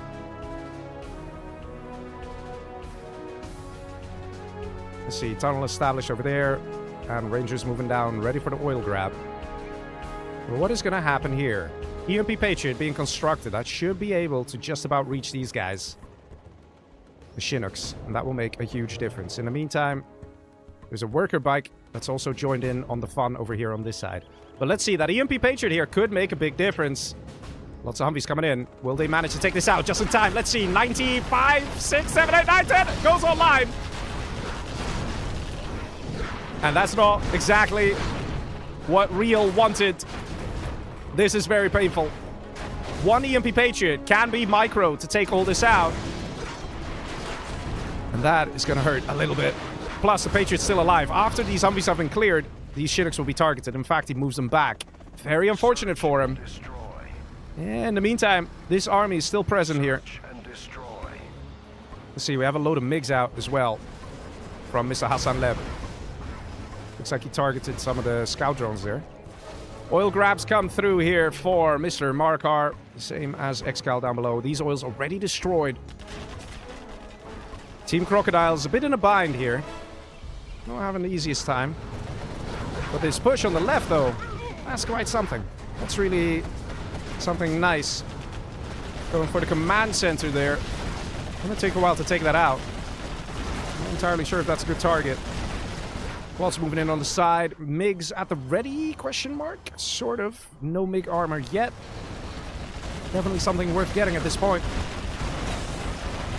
And it looks like Jazza is taking the engagement with Marakar. Let's see. Still ExCaL here as well with a nice big army. Question is ExCaL going to engage? Is he going to take this opportunity to attack? Licks here from Hassan Leb. He vacs the units. Licks doesn't go down. And here comes the MiG strike. A little late, but definitely still very effective. Deals some good damage. Marakar did not go low power after that, losing that very lovely reactor. Look at this. Look how lovely, right? We got some red units. We got some green units. Got some pink units. Well, the pink units just died, but, you know, they were all there for a brief moment. Good team synergy. Let's see. ExCaL is over here. He's planning to do something. He's like, well, if you guys are all busy on the left-hand side on the base of Marakar, I'll start my own party. Choosing to go now, put some pressure on these oils. They did get captured here by ReaL. I don't think they'll survive for very long. Let's see. Battle bus joining in the fun from Mr. Mamo. It's going to help a lot. Cleans up basically everything here. There's still a dozer here, completely exposed. Somebody got a Jarmen? Just asking. In fact, the quad backs off. I think they want to steal that dozer. Looking at that, right? Just casually coming and taking it. Let's see. ExCaL dealing good damage, taking out both oils. Expect a gunship already used there by Mr. Marakar. Nice.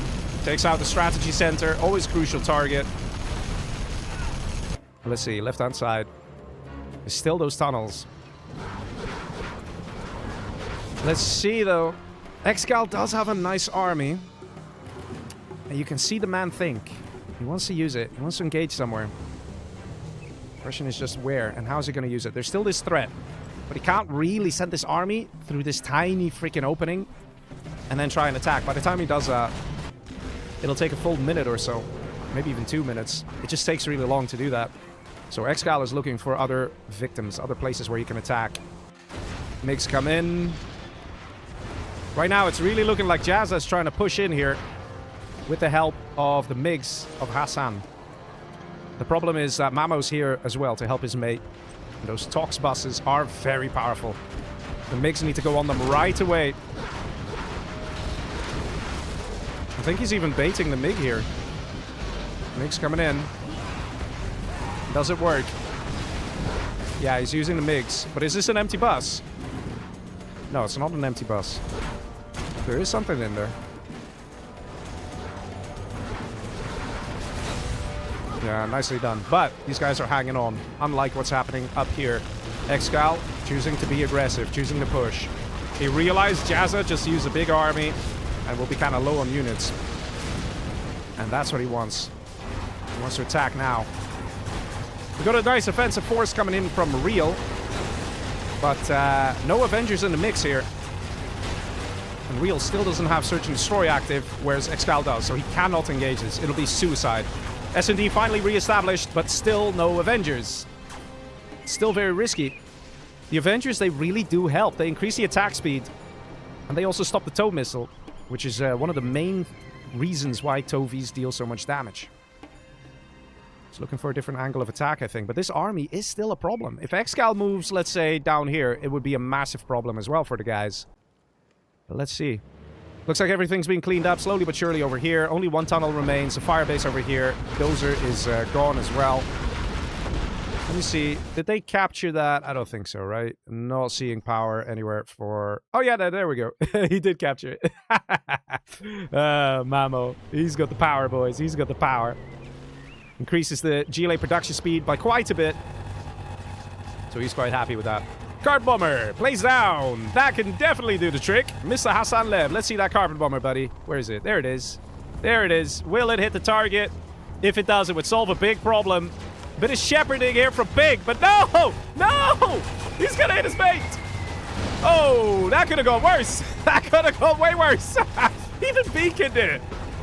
Hassan even Beacon it. He probably told his mate, that's where I'm carpet bombing. Pig's like, okay. Oh, man. In these situations, man, I'm telling you, the high-pressure situations, these mistakes can start to happen. The Mix Strike came in as well, but so many Avengers from ExCaL doing a stellar job. General Power's coming in as well, and ReaL surrenders. He knows it. He knows it. It's over, man. It's over. Team OoE does it again. Oh, my God, man. Oh, my God. That army of ExCaL was very powerful. If that Carpet Bomber hit and absolutely destroyed those Humvees, yeah, it would have made a difference, guys. It would have made a difference. They would have happily kept on going.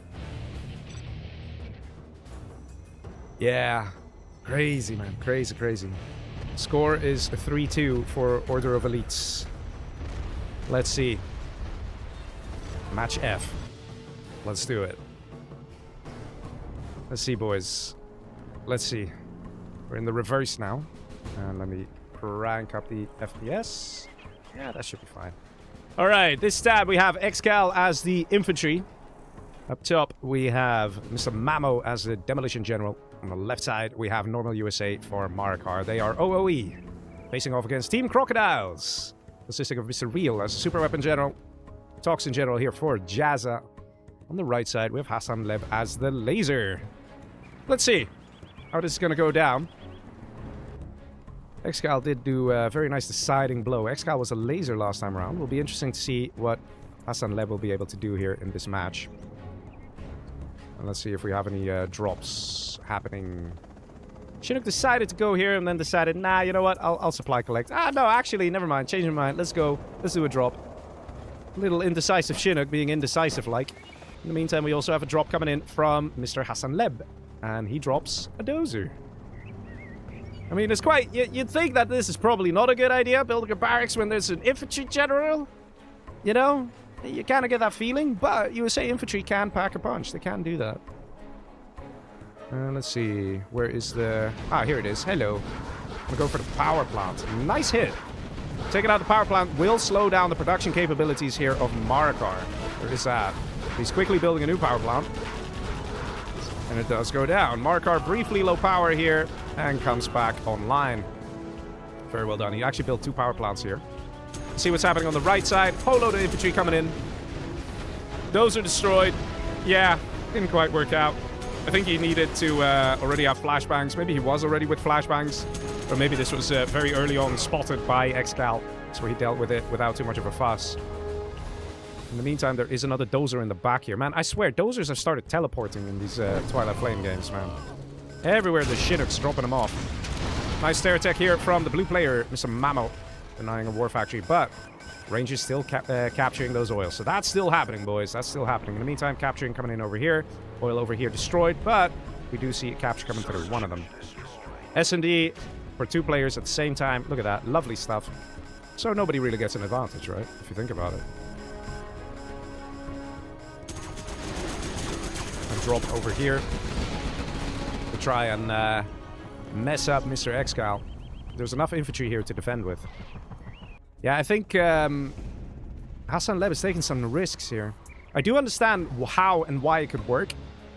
Coming in with USA barracks, spamming out a load of flashbang rangers, and then maybe a few missile defenders to take out the dozers, right? You can get pretty far. But dropping Avengers here to mess up the MiGs. But ExCaL, he just seemed ready for it. It's like he's seen these strats before and he knows exactly how to counter it. And in those situations, when you are dropping your dozer and your Chinooks are busy dropping off dozers and not collecting, at the end of the day, you're just going to be a bit behind when it comes to income. Lots of MiGs here. Look at this. Oil's already destroyed. Oh, where's that going? Yeah, gotta be careful. No MiG armor. And that just cost ExCaL 2 MiGs. Let's see. Players looking where they want to strike. Oh, we have a bird in here. Oh, that's clever. That's real clever. Yeah, that's a nice way of dealing with it. There's still a troop crawler here, though. Looks like it's a full troop crawler. Could deal with this. Well, let's see. We have a nice blob of units here from Mr. Marakar. And, he wants some action, man. He wants some action. Where's it gonna go in? ExCaL also with a bunch of MiGs in the back. Still no MiG armor.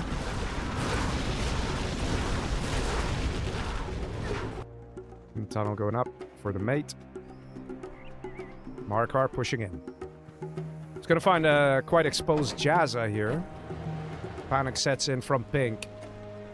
Mr. ReaL grabbing everything he's got. And now gonna try and play catch up. And this is gonna allow Marakar to deal an insane amount of damage here. He just needs to deal with these battle buses. Units coming in from the right side as well. MiGs coming in from ExCaL. Take out a huge chunk of the Humvees there. That is a gorgeous shot. Oh my god, how many Humvees got taken out here? 1, 2, 3, 4, 5, 6, 7, 8. 8 Humvees destroyed by that MiG strike. In the meantime, Humvees of Marakar still reign supreme here. Moving further to the left. Haven't done too much damage to the base. There's still a problem here for Team Crocodiles. Chinook's getting out of there. And that supply might be taken out as well. Will always be a nice key target. Going for supplies. Nope. Start going up. One Humvee being parked. Oh, that's clever, man. Just one Humvee slowly taking out the Chinooks. Looks like the battle bus has dealt damage here, taking out the rest of the Humvees. That's a job well done by Mr. Jazza. Let's see. Still 2 random Humvees here. 2 oils belonging to ReaL, 1 oil belonging to Marakar. And the right side has 2 oils belonging to Mamo. So, it is still not exactly 100% balanced here. Let's see, push looks like it's coming in. From Mr. Jazza, the Toxin General. Buses at the ready here from Mamo. Let's see. Yeah, that's gonna be nice. That's real nice. Oh, that's so good. Lovely micro here. Ooh, the bus just about goes down. But that was pretty good. Took out quite a few quads. Let's see. We have a Lix circling around. ExCaL wants to fly in somewhere and deal some serious damage. Spectre is called in by Mr. ReaL. Oh, I think this one already fired, right? Yeah, it hit over here. Looks like it hit the supplies. An A10 on the supplies over here. It looks like they're going after the economy of Mr. Marakar, if I have to guess. It's only a single A10. It's a bit of a strange target for a single A10. Because the players know a single A10 is not going to take out a supply center. This bus here, still somewhat effective. Oil here, somewhat exposed. Can be taken out. Let's see. Bus is coming in. Scorps at the ready. Nicely done here by Mr. Mamo, having the Scorps at the ready. But now he has to get out of there. Way too dangerous. He can do the nice hit and run tactics with the Scorpions. They're made exactly for that purpose. You fire the Scorp rocket and then you get out of there. You can deal pretty good damage. Let's see, we have a random guy over here. Having a good time. You know, working on those biceps as he's climbing up the cliff. From the pink player, Mr. ReaL. Gonna see if he can do some damage in the base of Marakar with that Burton. He probably will be able to. Looks like they're not actually gonna destroy the oil. They're gonna take it for themselves. Hey, look at that. Chinook comes in over here. Drops a few Humvees. Slightly risky, because there might be some MiGs out and about. And there are. Still no MiG armor. Is that a thing? Why doesn't he have MiG armor? I mean, at this point, you'd think he'd have MiG armor. Again, if he had MiG armor, that MiG would probably survive.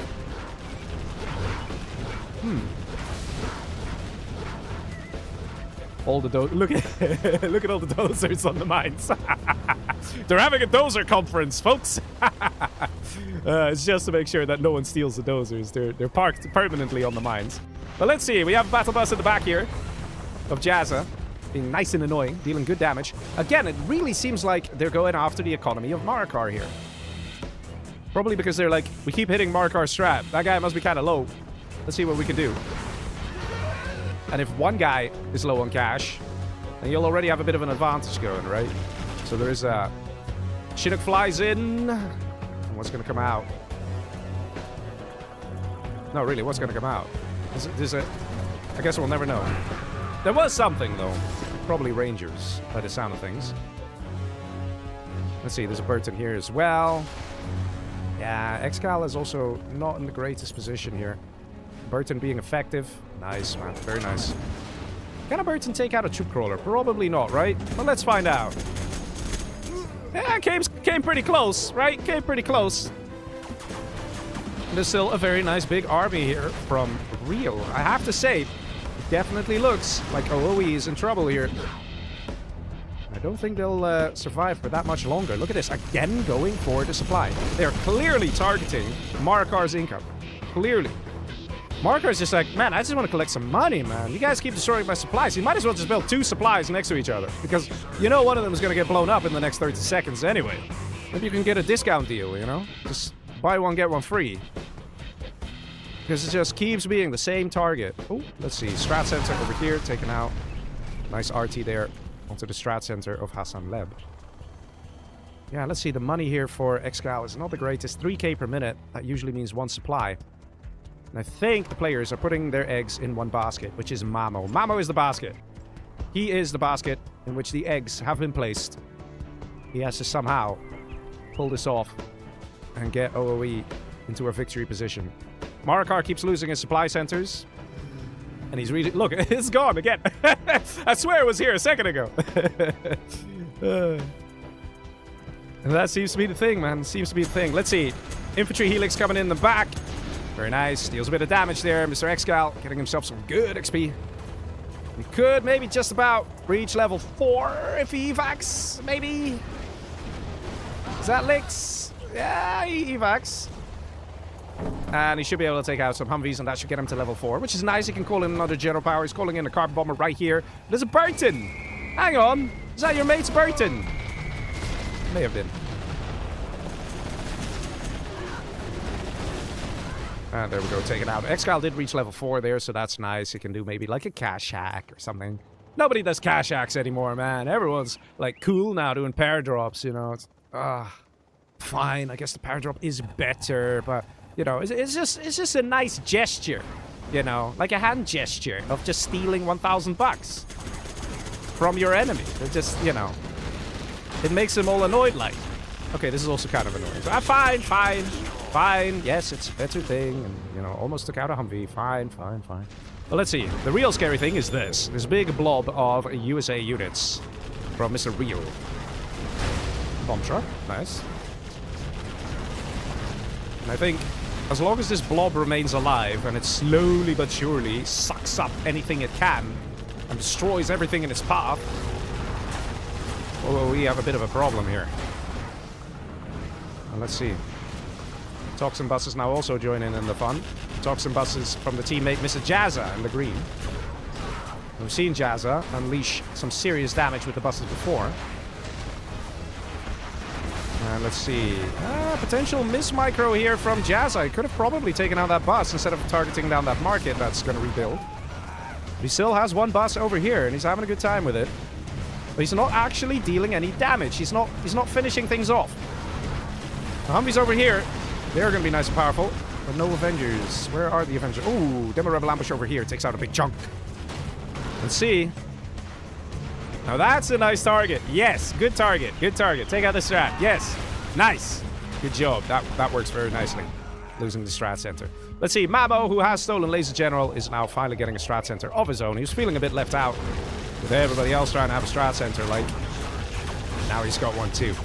And let's see. A random Humvee being dropped over here by Hassan Leb. Yeah, Marakar is definitely in some trouble, man. He's really struggling. Again, no supply center. And now this one also gone. Marakar has 1k. It says he's 5.2k per minute, but it always takes like a minute for that to update. Unless he's taking his mate's supplies. Ah, wait a minute. He's got a drop zone here. Ah. So he has some economy, but it is extremely limited. Well, let's see, boys. Mamo coming in here with a pretty nice ground army. And Marakar being the one pushing out the pink player. Some units trying to retreat. Got some good veterancy on these units, so yeah, it's worthy keeping them alive and planning for another attack. Few elixes of ExCaL have found their way down to the bottom of the map and dealing very good damage. You know, it's these kind of elixirs that can absolutely make a difference, guys. A lot of economy here. That's one drop zone down. It's the second one that's going to go down. Does he target the third? Yes, he does. Third one goes down.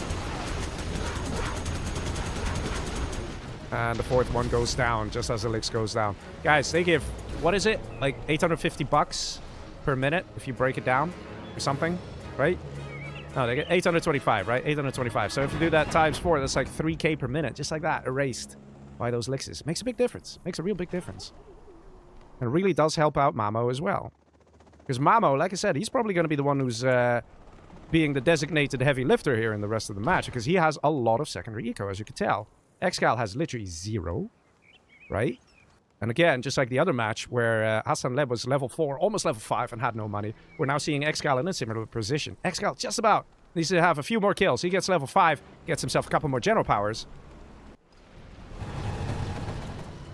And that would help a lot. Targeted choice now here. The strat center of Mr. Mamo. A10 strike comes in. Does it connect? Yes, it does. Nice hit. The markets survive, but markets are a little beefier, right? They have a little bit more health. Marakar is somehow still on cash. He has one supply once again. He's still long distance collecting, and he has one drop zone that he's trying to build over here, one drop zone that he has over here, and this, right? This one's almost destroyed. So the other guys know about it. So it looks like Marakar is still sort of the target. Team Crocodiles wants to take out the income of Marakar because, like that, if you think about it, ExCaL, what's he going to do? He's not going to do much with 0 cash. He's just going to be able to call out Geno powers, and that's about it. And the same will be with Marakar. If you do take out that guy's income, then you technically only have one guy to worry about, and that's Mamo, right? I think that's what the thinking is over here. Which is, in all fairness, a pretty good strat for Team Crocodiles. They all still have income, though. The money per minute has dropped significantly for ReaL, though. Significantly. Because he lost a lot of the drop zones. That was a very nice attack by ExCaL. You know, sometimes one attack like that really echoes on in a match like this. You can see how things are starting to slow down, right? And sometimes people are like, oh, you know, I built a unit that costs, let's say, 3,000 bucks and I only destroyed one drop zone, you know? Ah, that's not good, that's not good. But the moment, like, the game starts to slow down, that really does make a big difference. Let's see, leaflets being thrown down here by Mr. Pink. Ooh, bit of a Fargo pop. Ah, loses 2 buses, but there comes that lovely leaflet. Nicely done. Look at that. A unit's coming in. Ha ha! Team synergy, boys. Team synergy. Could have got worse. Now, evac these guys before you lose them. You might want to get a junk repair as well. There we go. Evac. Okay, evac. Down in the tunnel we go. And straight into another bus. Time for another bus there. Ooh, Rebel ambush comes in. Nice hit, nice hit. Okay. This guy for banana says, I drank too much water tonight. You mean beer? Wait, you drink water? Let's see. Strat Center, happily operational again. The real question is, could Mamo theoretically do it? Could he theoretically win a 3v1? He does have most income out of everyone. Somehow ExCaL has money. What? Am I missing something? ExCaL collecting the last 600 bucks from over there. Mamo coming down below with a sneak attack. Buses at the ready. A10 already called in. But that's called in by the USA. That's ReaL. Look how far away he is. The A10s won't be here for a while, boys. They won't be here for a while. These guys have to hold. Oh, never mind. It's the A10 of Hassan. Never mind. That is very nice. That is lovely. Yes. Of course, there's 2 USAs who can both call in A10s. Don't know why I was convinced it was a A10 of ReaL, but yeah, Hassan, man. Good fast thinking, placing down that A10 made all the difference. Yes, there's a tunnel over here, but there's no way that this can go anywhere. This is done. Whew, that could have gone a lot worse. Nicely defended by Team Crocodiles. Because those kind of things are scary, boys. They are kind of scary. But let's see. How much income do we have here for Mr. Marakar? Marakar's on 2.3k per minute. He's got one drop zone that is... Oh, look at that. That's sweet, sweet cash as it falls in from the skies. Thank you, UN. Very kind. We have another drop zone here. We have another drop zone here. And we have another drop zone here. Hey, look who's clawing himself back from the dead. It is Mr. Marakar. We're going to beacon here from red saying, hey, man, why don't you sneak attack here? Take out the drop zone. Just saying. Would be a fair point. There's also, oh, where's that? Here. There's also the Spectre gunships that can be called in by ReaL and soon by Hassan Leb. Once he hits level 5, you can also get a Spectre gunship then. Buses dealing some good damage. Spectre gunship is in fact being called in by the pink player. And is that on the strat? Nope, it's actually on the strat of Mr. Mamo, not on the strat of Marakar. Interesting that that's the choice. It means that Team Crocodiles is thinking about being a little more proactive in their attacks. They want to be a little more aggressive. Because the real person they have to worry about, the real OG in the match here, is Mr. Mamo. He's the guy who's the scary guy, right? He's got the income, he's got the nice units. Marakar has some units, but he's limited to what he has. ExCaL back to 0k per minute, because this has mined out. You know, this is the thing. ExCaL is infantry general, right? This is one of those cases where you could argue, like, would it be a good idea for him to, like, sell a power plant, sell an airfield, get a war factory, get a prop, then sell the war factory, and just get 3 hackers, right? Let's see. We're almost 20 minutes in. Let's see how far this game is going to go and how many times a hacker could have paid for themselves, right? There is that. Harper Bomber is going to be on the supply drop zone there. Sneak attack coming in as well from Mr. Mamo. And Rebel Ambush coming in from Jazza. That's pretty good. That's pretty good. Scud Launcher fires. No Avengers in sight. Ow! That could have hurt a lot. If that Scud Launcher went on Humvees, man, that could have hurt a lot. Let's see. Beacon over here randomly. Maybe saying we need a tunnel or something. Oh, and a random A10 comes in from Mr. Marakar. Oh, that one Avenger. It tried to stop all the missiles. Didn't quite succeed.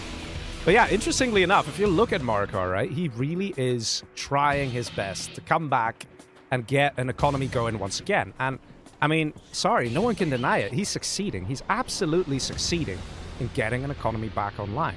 Marakar is not level 5, but I get a feeling we're going to see him reach level 5. He's going to stay in this game long enough. He's going to grow his economy. It's going to make the difference. If we look at Team Crocodiles, they've been roughly the same economy for a while now. They haven't really expanded like crazy with their financial situation. Go Mr. Zafurion in the chat saying, Leggy, greetings from Mongolia. Hey, welcome, man. Welcome, welcome. I heard the bread in Mongolia is very good this time of year, man. Hope you're enjoying, man. Let's see. Supply drop zones being created. And this is what I meant, right? Those elixers of ExCaL 5 freaking minutes ago, guys. The amount of drop zones that were annihilated here for the pink player. And now he's trying so hard to get them back online. And it's just so much time lost. Really takes the wind out of the sails. ExCaL still on 0k per minute. Losing an airfield now. Can build another airfield, but he's only got 2.6k. I mean, he could theoretically just try and invest in a single hacker. Or 2 or 3. He's infantry general, so his hackers come with veterancy. And this is an anthrax bomb. Woohoo! But it doesn't actually do anything because of the very fast, quick thinking there from Hassan Leb by having the ambo force fire on the ground. There's a little ambulance, right? With a little freaking spray that it does. I don't know, some ointment. It just sprays it on the floor and all the anthrax in the entire area is just gone. You know, that's it. It's crazy, man. But hey, it works. Random microwave tanks go into random locations. That is, of course, to stop sneak attacks. We might be able to see that. So it's not exactly a unit you see very frequently, so let me explain this real quick. A microwave tank disables buildings and is the only thing that can be used to disable the evacuate button on a tunnel network or a sneak attack. So if a sneak attack gets placed down here, by the time the sneak attack animation is ready, this guy would have already disabled it and you can't evacuate from it. So it's literally a paperweight. You can't do anything with the sneak attack. And that's why we're seeing some microwaves in some places where people tend to sneak attack, you know. They tend to sneak attack here, you know, or in this little corner, like up here. These are always the popular locations. You can still see the scorch mark from where the last sneak attack was, right? You just put this guy on guard, leave him there, and you have nothing to worry about. That doesn't mean you can't deal with this guy. You can put a rebel ambush, take him out, and then sneak attack. But, you know, it's not as easy as how it was. 3 Chidooks flying in. Okay. That was it? Okay, no, they have something. Alright. Snipers! At least they killed a couple of Ragers. Maybe the plan was to take out the hackers of ExCaL. But he ain't got none. Maybe that's why he didn't build any. Because he's like, yeah, there's no point. Because if I get hackers, they'll just get sniper dropped anyway. Maybe. And there's random minigunners that he could spawn for free. For free. You know, that's nice. But yeah, things definitely slowing down here. As the players are looking for a way forward to strategically annihilate the other team. There is that. Beacon being placed down by Mr. ReaL, saying, I'm coming in with a leaflet, boys. Get ready.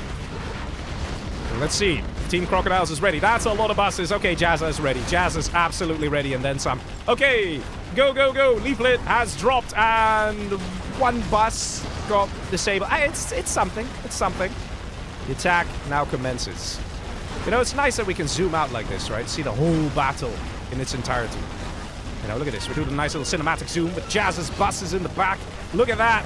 Oh, very nice, very lovely. And we have Scud launchers coming in straight on the bus. Okay, I thought the Humvees. And yeah, that's pretty good micro here from the southern team. Look at that, Team Crocodiles. Doing some good damage. Jazza with those buses coming in from the flanks. Very nicely done. Good damage, boys. Good damage. And look at this. Mamo cares not. He just keeps resupplying his army because he's a rich boy, all right? He's sending a lot. You guys are all happy. Whoa, we have a big army, but he's building another big army because he has the funds to do it. And that sort of situation that's developing here. Load of buses going around the side. Do we see any results here from all these buses? Oh, yeah, we do. Oh, yeah. Oh, baby. Oh, hello. Look at these boys shred. For those of you wondering, why are those missiles, the trails, why are they like this this purple neon pink thing, fuchsia color? Because he's Toxin General, which means that his RPGs deal around 60% more damage compared to unupgraded regular RPGs. Yes, 60%, 60. And so yeah, that's pretty potent, pretty good DPS for those bosses. So yeah, if they are in the base of Mamo, it'll hurt. They can shred buildings very quickly. But very nice to see a whole load of infantry here at the ready. USA infantry. Because they can laser lock the buses and take them out very quickly. So we see very good counters, very good planning and stuff like that. And let's see, sneak attack coming in from Mr. Mamo. Rebel ambush right here. Yeah, an ambulance would work. You could crush the rebels. But it looks like Team Crocodiles has had enough. They're like, you know what? This has been a great game. A lot of fun, guys. A lot of fun. But it's time we eliminate you guys. We're getting ready for a push. Are they going to do it here in this section? Are they? Are they going to go in? Need some snipers here to take out all these missile defenders. The snipers are still in the back. And these missile defenders are going to be a little too effective, I think. Look at that. A-10 strike comes in as well. Look at that. Scud launcher coming in as well. And that A-10... it hits. It takes out the Scud launcher. That is very nice. New Scud launchers coming out. And that's what I said. This is the advantage Mamo has. Mamo might be losing units here and there, but it doesn't matter. He can just pump out a whole lot more. And that's what he's doing. Look at that. He's helping his mate to survive. Marakar also helping out with what he's got. And ReaL is just having a hard time pushing in.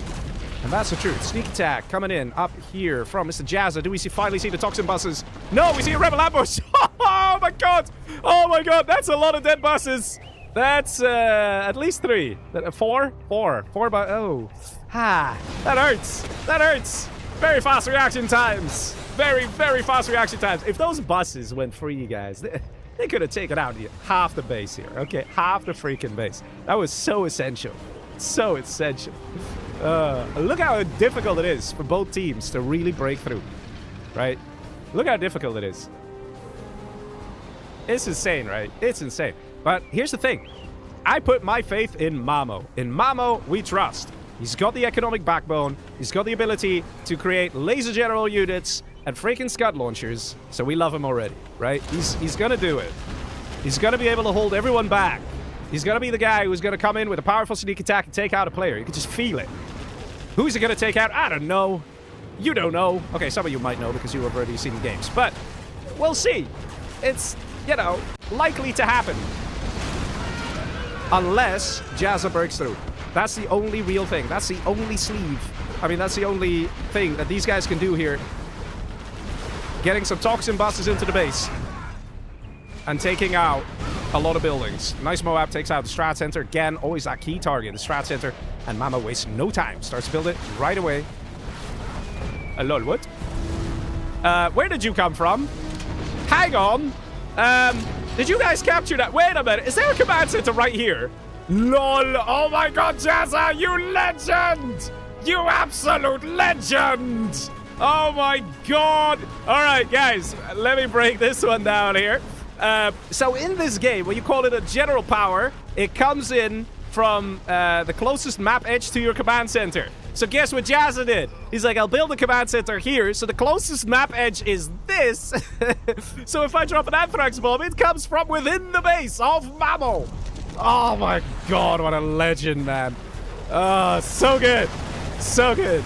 Jazza entertaining us tonight. Mamo, furious, coming in with a sneak attack. Is this a sneak attack of sneak attacks? Is this gonna be it? Nope. Jazza is on it again with the toxin buses, clears this stuff out. Nice, man. We did see a fast ambulance coming out here from Mamo, cleaning that up. But it definitely messed things up a little bit for Mamo. Let's see, Marakar is level 5, calling in something. I'm guessing a fuel air. Is it a fuel air? Whoa, whoa, whoa, there we go! OoE surrenders! And it is the Crocodiles that do it! Bringing it to a 3-3! Look at that, man! Look at that! Oh my god! That's crazy, boys. That's crazy. Look at the cash of Mamo, man. Look at the cash of Mamo. And in a way, right, it makes sense if you see his units lost. He lost so many units, but in a way, it didn't even matter as much, right? Because he had that economic backbone. He could just keep building more stuff, right? He could just keep going. But, I don't know. I think ExCaL was like, yeah, guys, I'm out. I'm gone. You know, I could just send some general powers here and there. Look at that. He's got 36k collected in this game. Ladies and gentlemen, how much money is in a single supply dock? So like one big supply pile, like one big supply pile. How much is it? Does anyone know? Spam it away in the chat, okay? Let me talk a bit more about the other players here. Jazza played very aggressively, very good, and definitely kept the other guys on their toes. And I think Mamo wanted to do it with that sneak attack, but seeing how he just couldn't break through, it was like, yikes, man, they're knocking on our door. But yeah, anyway, back to the question. The answer is $30,000 is in a single supply. Yeah, Omran's got it in the YouTube chat. So there you go. He's only collected 6.4k beyond his own initial supplies. So they were very much on it there. Very much, very much. Crazy, man. That was an intense game, right? That was intense. All right, let's move on to match number G. I mean, letter G. I don't know, man. It's the seventh match. Seventh match. There we go. Let's do it, boys. Let's do it. All right, ladies and gentlemen, are you ready? Here we go. We have... did I do it? Yeah, I did it. Okay. And do we see the armies? Come on! There we go. We got the armies. All right. So, once again, we are now on match 7. So, the other one was the reverse of the previous one. So, now we have some new armies. So, let's quickly go over. We got Mr. ReaL over here as the stealth general. Above him, he's got his mate who's also stealth, Mr. Jazza. And on the right side, we have a GLA for Hassan Leb. So, 3 GLAs for Team Crocodiles. Then we have normal China for ExCaL. Oh my god, an Air Force. Another Air Force for Mamo. Again. Oh my god, he's gonna be so happy, right? And then we have GLA here for Marakar. Ladies and gentlemen, let's see how this match will unfold. I'm pretty sure that this guy is gonna be MVP, right? He's gonna get the Raptors, okay? He's gonna kill the quads. and then everybody's going to have a hard time on Team Crocodile. Okay, that's what I predict. 3 GLAs. Can be very fun, but doesn't necessarily mean an automated victory. A lot of people have this thing of, oh, GLAs are so powerful armies, you know? Yeah, they are powerful. And people are like, oh, you could just get, you know, one pink tunnel, one green tunnel, one red tunnel, everybody push and they will win, you know? Yeah, okay, but it's not exactly that simple. Oh, going for Humvees. All right, interesting. Go for Humvees, probably to help with all the Tovies, which will make it very hard for the quads. But generally, 3 GLAs is not something that people are particularly excited about. Having 1 GLA or 2 GLAs, yeah, that can be good, especially if you have like Toxin or something.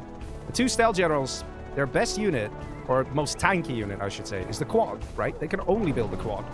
They don't have access to Scorpions, so they're going to struggle against Humvees. Probably that's why we're seeing this out of Mamo.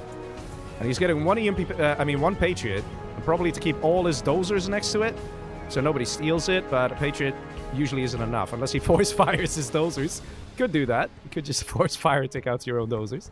Let's see, tunnels going up here. Very careful GLA play. They're not rushing forward. And let's see, we have some technicals moving in from Mr. Marakar, who's scoping out the area. He's like, you know what? We can solve this the easy way or the hard way. Let's just blow this up. There we go. Almost destroyed both the oils there. We have a hijacker of sorts. Also good for scouting. For a potential dozer. And here we go. Look at this. They want to keep the dozer safe. But, hey man, this is super okay to take. You can super, like, easily take this. You can do it.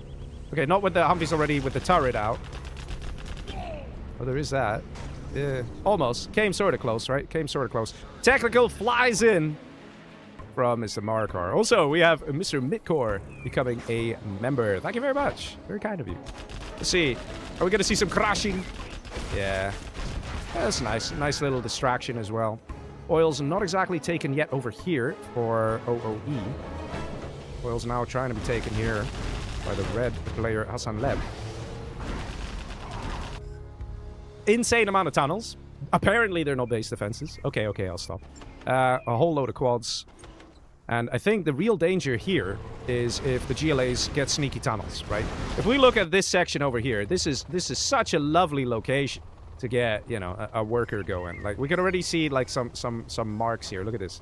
Look at the tire tracks, right? This is tire tracks from a single bike. You know, they tried. But if they work together, guys, and get those 3 tunnel things going on, and they all push, it could be very fun. Let's see, a lot of Humvees pushing in here from Mr. Mamo. We have a real nice Helix army. Hello there. Interestingly enough, ExCaL has only taken out 1 unit so far. I don't know about you guys, but I think that's about to change. Let's see, on this side, it's still very much, like, dug in with all the tunnels. What's the plan then? Buses? Yeah, I guess buses, but is buses really the best? I mean, bomb truck too? I don't know. I'm curious to see what the GLA players will cook up, because this is just a tough position to be in, man. They're just going for 1,000,000 tunnels and then some. They got 1 stinger. They gotta be careful. Can't build a total of 3 stingers. Tunnels, yes. Stingers, no. Which is ironic, because if it was all covered in stingers, it'd probably be easier for the Humvees. But anyway, let's see. Mr. ExCaL has had enough of it. He's coming in with elixirs. And this guy, I mean, you know, that looks pretty scary there. Capturing the oils is Mr. Mamo. Look at that. He's already got these ones. Look how greedy he's being, eh? And he's succeeding. ExCaL with no speaker tower upgrades is Rammer. Yeah, but I doubt he has a prop. Oh, he's got one now. He's got one now. I'm sure he'll get one. Yeah, there we go. He's got it already. It is a very important upgrade. But, I mean, we're only 4 minutes in, right? It's not exactly something you get early on. Let's see, boys. Midcore says, guys, I almost got a heart attack last game. It was epic. My hands are still shaking. Yeah, the players are putting on one hell of a performance. Has to be said, right? Has to be said. All the Humvees ready to push on this section, but with all these tunnels, it is very hard to break through. Very hard. But apparently it doesn't count as AOD, which is interesting. A lot of tunnels, and they do actually slow down these Humvee attacks. Mamo has destroyed a lot of stuff. Look at that. He's got a KD of 4.15. Look at it go up. He's destroying a lot of things. He's doing a stellar job. Mr. Darthritis comes in with a Prime subscription. Hey, man, thank you very much. Really appreciate it. But yeah, let's see. Do we see a crazy amount of eco spam then? Or, like, what's the game plan for the GLAs? Not really seeing anything. Just, they went buses. Buses are fun, but you need to do something with them. You can't just send them onto, like, waves of Humvees. Like, at that point, yeah, just get quads and rocket doggies. Like, what you want to use a bus for is, like, build a tunnel here in the corner somehow, and then just come out with 10 buses and just destroy the entire base. That's what you want to do with buses. And I don't know. There must be some sort of a plan here. Chaos Commander also subscribes on Twitch. Thank you very much. Let's see if we have AP bullets yet. Not yet. Not for either GLA, but it won't be too long because we are seeing rocket buggies and stuff like that. Yeah, let's have a quick look at the economy here. 11k per minute, 11k per minute, 3.8. And these are all under 10k. Right? So theoretically, the longer this goes on, the more in trouble Team Crocodiles will be.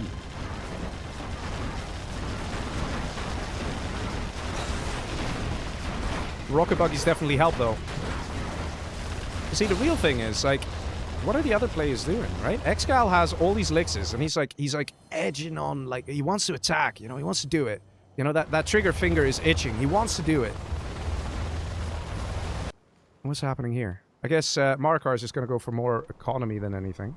I guess the guys realize they have this economic advantage, so they're not in any rush to try and close out the game. Let's see, elixirs now fly in. This could be it. This could be absolutely it. This is where ExCaL is going to shine. Quads pop. A handful of quads. Okay, a bit more than a handful of quads. Now moving up. There's tunnel over there as well. Is that worth it? Quads go back in the tunnel. Do we see a pop here? Yes, we do. Only a few quads. Worth engaging, though. Definitely worth engaging. That's exactly what ExCaL does. Goes in for the quads. Takes out the tunnel. Takes out the supply as well. This is real nice. ExCaL going to get himself a nice amount of XP. Will he accidentally spot that other tunnel there? 3 quads over here. Worth taking out. The 4th quad, a 5th quad, a 6th quad. Hassan is doing everything he can to try and take out these elixirs, but they are chunky boys. They have a lot of health. And the speaker tower healing, what is it, 4% health per second. Makes it very hard to actually take out these elixirs. Do we have AP bullets? Not yet. Not for either player. That would really help in a situation like this, having that extra firepower. Let's see in the meantime, the USA here. Mamo has been having a great time. He's level 5, guys. Hassan is level 1. Mamo's level 5. That's a USA Air Force. He's like, I don't need air units. I just need some Humvees, man. That's all I need. Packing a serious punch. And ExCaL clearing out some sections here and there. ExCaL level 3 as well. Getting all that lovely XP. Look at that. Look at this man. Yikes, man. Artillery barrage comes in as well. And that will help destroy that stinger site there. Ooh, almost hit the units coming from the tunnel there. Almost. Look at that, man. And still a lot of these elixirs are alive. The army of elixirs he had has literally gotten ExCaL to level 4, guys. That's just insane, man. That's insane. We have Terry178 coming in with a subscription on the Twitch as well. Thank you very much. 8 months. Nice. He says hi. Hello. Yeah, ExCaL, man, he's having a good time here. And he knows that these guys are kind of in trouble. They have to build quads to deal with elixirs. And then on top of that, there's also going to be, like, a bus, some Scorps, you know, and they're good against the quads. It just makes it very hard. At the same time, there's all these Humvees. It's going to be very difficult here. There's a leaflet. That's an allied leaflet. That's not off the northern team here. And now, look at this. The Humvees clear the quads, and then the elixirs are free to do what they want, and they will destroy the whole base. This is just... Like I said, you know, 3 GLAs sounds fun, but it's not that simple. GLA is a powerful army, but there's not much you can do against a Humvee army like this, combined with a huge amount of elixirs. The rocket buggies beat the Humvees, but then the elixirs beat the rocket buggies. The quads beat the elixirs, sort of. You need a lot of them. And then the Humvees beat the quads. Makes it very hard. when the enemy has this many units, and especially when these Humvees start getting vetted up like this, yeah, it's over, boss. There's nothing you can do as GLA. The only way you can do anything is if you have an insane amount of quads and buggies. Because that is just literally the only real unit you can use. Maybe if you're lucky, a few Scud launchers here and there, and you take out a chunk of those Humvees, and that is Jazza surrendering, ReaL surrendering. And that is going to be another victory going to OoE. Look at that, boys. Them Lixes. What a good job they've done. Look at that. Level 5 ExCaL, level 5 Mamo. Beautiful plays. And they had that economic advantage, right? If you look at Marakar, if you look at Mamo there, they had the economic advantage. And they pushed it. They kept going. Did a good job. Definitely. Crazy, man. OoE in the lead. It's a race to 6 victories, best of 11. OoE only needs to win 2 more games, and they take it. They take the championship. All right, ladies and gents, let's move to the next match. Match H. Let's see it happen, boys. Let's see it happen. Here we go, and I need to increase the FPS. There we go. Again, guys, if you guys are wondering, how am I getting this smooth camera? And, oh, it's a replay. How can this be? You get the Super Hackers patch. You can write ! patch in the chat, whether you're on Twitch or YouTube. And then you can do control, and then the plus on the numpad. You can increase the camera speed and stuff. And if you want to, then the game will start speeding up as well. But then to slow down the game while maintaining the smooth FPS, you have to hold control, shift, and then the minus on the numpad. For those of you who want to have it, it also works for single player, so you can play single player 60 FPS. There you go. There you go. Because, you know, this is just a little tidbit I found out today. So shout out to Molder for telling me. But yes, let's get back to the match. We have Stealth General here for Mr. Marakar, Stealth General here for Mr. Mamo. And on the right side, we have normal GLA for ExCaL. They are Team OoE in the lead. They are facing off against Crocodiles over here. We have Hassan Leb as normal China going crazy on the airfields. Very understandable. And we have the Air Force over here for Jazza, who's going for Humvees. Also understandable. Worked really well last game. And over here we have ReaL as a normal GLA. Ladies and gentlemen, let's see where this game is going to go. I hear bikes. I see bikes. Hijacker on a bike. You know, it's every match just starts nice and juicy when it starts with a hijack. It's just how it is, boys. It's just how it is. Nobody's like, oh, hijackers. It's so boring. They're so cool, man. They're so cool. I still remember that first hijacker in the first match of ExCaL. Oh, if you guys haven't seen that first match. Oh, that was... I'm not going to spoil anything, but it changed a lot. All right, let's see. Hijacker does get spotted, though. Doesn't get very far. That's a shame, but whatever, man. Whatever. Let's see. Over here, it looks like the tunnels have gone up. Over here, the tunnels have gone up. Down below, Terratech has just happened here and has taken out one of the oils. Looks like we do see MiGs here. Black Napalm kicks in, so these MiGs don't need to rearm on the airfield. They are all ready to fire a second shot. That's right. You can actually have a MiG fire 2 times in a row if you time it correctly. First, let them fire the first missile, then upgrade Black Napalm, and then they can fire a second time around. They literally rearm mid-air. Don't worry about it. Nice hit. For some reason, no Firestorm, and that means this Rebel stays alive and is going to capture that oil. Makes a lot of difference here, boys. You see Jazza spamming the Humvees. He's having a good time. That's what he wants. Let's have a quick look at the bases here. What are the players doing? Still more bikes and another Terratech. Interesting choice here.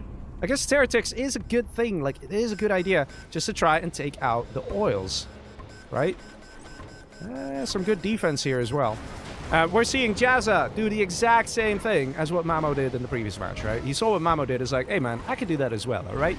I can do that too. I know how Humvees work. I'll just get a bunch, like what you did, and then I'll also destroy you guys. And Team OoE is like, hey, you guys got a bunch of tunnel networks. We can do that too, okay? We can do that too. And then they did it. Now the question is, who's going to be superior in this situation, right? The exact same situation. The exact same players, just in reverse. MiGs coming in from down below. That actually does help clear a few tunnels there. Quad Pop has to be safe in the back. And the quads are actually busy targeting the drones, the scout drones of the Humvees and not the MiGs. Second bunch of quads coming out. And right now it's looking a little scary for Jazza because those Humvees might just get shredded. But the MiGs coming in and helping as well. I have to say, hey, Jazza, you're doing a good job there. And the MiG strikes there of Hassan Leb definitely work it out as well. Putting a bit of extra pressure here on Team OoE. I have to say, the tunnels are dying a lot quicker this time around. but we also see a bus. Very nice bus. And we do see some rocket buggies already. So OoE has teched up very nice and quick here. That could make the difference. Mix strike, inbound. Going for the units rather than the structures. And that's going to help a little bit as well. We have the pink player over here, ReaL, normal GLA, helping with the battle buses as well. And basically all this defensive area has all been taken out. Oils now have been captured as well by, well, almost. There's still this one for ExCaL. But Team Crocodiles on fire, boys. They're doing great. They're absolutely doing great. We had a beacon placed down. We're here. Oh, hello, random worker. That's kind of random. Let's see, boys. Push going straight to the base already. Jazza not wasting any time. New batch of MiGs. Rearmed, ready to go once again. And they will support these Humvees. But one thing's for sure, Hassan Leb has all these MiGs. He's waiting for a good target to appear. And he's waiting for like a quad pop. He's just taking out the building here. Still has some MiGs that can fire. And he's going for the palace. Is he going for the palace with the MiGs? Not entirely. 2 palaces there to make it hard. And he is going for the palace and does strike it down. Hits the bus as well. Nicely done here by Hassan Leb. Look at that. Actually coordinated his MiGs to attack that bus last second as it popped out the tunnel. This has now paved the way for Jazza to drive on into this base and take out the blue player, Mr. Mamo. Bomb truck gets a couple of Humvees there. Nicely done. So far, the guys are really fighting here. Jazza not wasting any time, which is actually maybe messing him up a little bit. Look at this. There is a tunnel here. Sneakily taking these Humvees low health. Rocket buggies coming in. Jazza, level 4. Let's see. Hassan, almost level 3. It's crazy if you look at the GLAs. They're all level 2, right? All level 2. Jazza already level 3. I mean, level 4. He has 3 general points to spend as well. As an Air Force, you want to do that. At least get the carpet bomber at this point. Nice mix strike. Takes out a few rocket buggies there.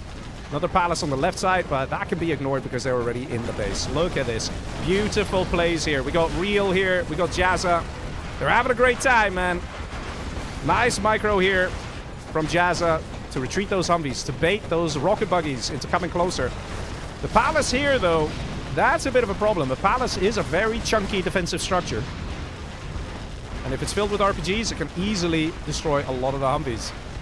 He does need to micro this, though. He's going for the bus instead. I don't think the palace is full. Yeah, I think there's only 2 RPGs in here, or 3. Here we go. Look at what's left of Mr. Mamo. He's really pushed back. Apparently he stole Air Force. But his whole base over here, look at this. Look at how much has been cleared. Insane, right? And look how much Team Crocodiles is in danger, right? Look at where all the fighting's happening. All the fighting's happening here. All the fighting is happening here and down below. There's nothing, nowhere. No one's attacking here. Nothing happening here. All good, all safe. Everything is happening in the base of OoE right here. And as long as that momentum keeps going, they can squeeze out the victory. But they have to keep that momentum going. If something happens and this whole army is deleted, let's say, then things can start to suddenly change. And they can suddenly change very quickly. Team Crocodiles knows this. That's why they're going in. Jazza is a 5-star Air Force general. Just spent all his general points. Let's see all the general powers being unleashed. They will enter from here, right? Let's see. Come on, send something. Okay, he's busy microing the Humvees. He will send something. At some point, he will send something. Got a beacon here as well. Yeah, the unit's being stuck. But look at that. This whole base so far cleared out. Nice. Very good. Over here, there's still a couple of tunnels here and there. Hassan Leb searching for targets. Look at these MiGs, man. Predatory MiGs, I'm telling you. Look at that. Even with a split fire. Ha, damn. That's good stuff. That's definitely good stuff. Very nicely done. He does have MiG armor, right? Yes, okay. Maybe in that other game, ExCaL just forgot. Maybe, I don't know. Let's see. There's a random supply being constructed here by Jazza. Jazza! Blue is still alive, bro. You're like stealing his money. Like, oh my god. Jazza's on fire, man. So are these Humvees. Look at the veterancy. Vet 3, Vet 3, Vet 3, Vet 3, Vet 2, Vet 3. Ah, crazy. He's got all these pilots. He doesn't know what to do with them, you know? And the answer is yes. It is definitely worth recycling the pilots. Palace over here. Very nice positioning. Actually takes out a couple of the Humvees because Jazza, he's filled with adrenaline, man. And he's just feeling it. He's sending all his Humvees saying, just attack. Go, go, go. Mixrite comes in on the Palace yet again. Hassan Leb also taking out the bus. No, that came very close, though. Came very close. And here come the buses of ReaL. The final nail in the coffin for Team OoE. And as they see the buses come in, Mamo surrenders. Because he knows there's no chance. That's it. That's game. Bomb truck is taken out. There's all these units. There's a 5-star Air Force. Hassan Leb level 4. ReaL level 4. ExCaL level 3. Marakar level 3. There comes the surrender. Very well played. Team Crocodiles brings it to the 4-4. Just saying, boys. I don't know about you guys, but the temperature, man. It's seriously getting heated in here. 4-4 on the World Championship Finals of the Twilight Flame 50K tournament, with a prize pool of a real prize pool of $7,300 real dollars that the players are playing for to try and win. Crazy. Look at Jazza, guys. Oh my god, man. Jazza, what is this? Why do you have 110 units destroyed? Why do you have 34 buildings destroyed? Why do you have 100,000 collected? You're the only one with 6 digits with the money collected. Man, crazy, man. Crazy. Very well played there, I have to say. Whew. All right. Hey, boys, we're getting there. Any team only needs to win 2 more matches. That's it. And they've done it. Ladies and gents. Let's see it happen. Let's go to the next game. Here we go. Nice and smooth, nice and fast. Let me see here. Yeah, all right. So, on the left-hand side here, we have Marakar as the tank general. Down below, we have Mamo as a normal China. And on the right, we have Toxin General for ExCaL. They are Team OoE, Order of the Elites. Above them, we have Hassan over here as Superweapon General. Got an Air Force for Jazza. I mean, we saw what he could do with an Air Force in the previous match. And over here, we have the normal USA for Mr. ReaL. Man, pressure is mounting. No more room for mistakes. 4-4. Each team only needs to win 2 more matches, and they take the crown. Look at this. Look at the look at the Shinnocks, man. Flying in. Here we go. Hassan Leb over here. And what is coming out? Just a dozer for some crushing. And there was something over here. Yeah, dozer over here dropped off by Mr. ReaL. And another dozer being dropped off. Like I said, man, who needs tunnel networks where you have these guys? Transport helicopters, right? Let's see. Looks like the dozer crushed the worker and then got out of there. New worker over here. Oh, he's just... Nope, he's making a U-turn. But this time, yeah, there's a scary boy over here. He can't exactly drop the dozer down. But that doesn't stop Hassan Leb for looking for something else to crush. Oh, he's dropping dozer here, is it? Okay. Not the best place, seeing how there's literally already a random tank hunter and random red guard. It's like Mamo knew, man. It's like he knew. Anyway, let's see what happens over here. That's an insane amount of infantry. Troop crawler is being created there by Mr. Marakar. He even went for the vetted red guard, I think. So this one's not vetted because he built it before, but I think, let's see. Yeah, he's got the veterancy. So he spent a general point on this to try and get that going. That's an insane amount of stuff. We need to see the microing of the Gatling cannon here by Mr. Marakar. Mixrite comes in. Gorgeous. Look at that, folks. The blue player, Mr. Mamo, coming in with a really nice Mixrite. But is it enough? It's just too many Humvees, boys. It's just too many Humvees. It's just how it is, man. Too many Humvees. Being completely overwhelmed here. And looks like these guys are getting in position to grab the oils. Got some Battle Masters here. Now, Marakar did choose the veterancy on the red guard, so we're not going to see veterancy like Vet 2 Battle Masters here. We see an Emperor. interesting choice. But I think Marakar is trying to think of something that would work. Emperors would work if it's just Humvees, but with these missile defenders here, yeah, it's a no-go. You can't really do that. In the meantime, we have some Scorps out from Mr. ExCaL, and he's actually taken out one oil. Will he take out the second oil? There is a chance. Yeah. Raptor coming in. But there's actually also a lot of Humvees here. So it looks like this is the first airfield out of Jazza. Yes, it is. Just a few Raptors probably. He might transition, but he's still pumping out the Humvees. So he wants to keep going with that nice advantage that they've created over here, right? Look at the amount of Humvees. And they just need to hold this. They have 2 oils here. They have 2 oils here. That's 4K per minute going to the northern team. And that's going to mess things up for Team OoE. Right? That income difference of 4K per minute, it really does add up, believe it or not. Over here, though, the oil's being destroyed. That kind of hurts.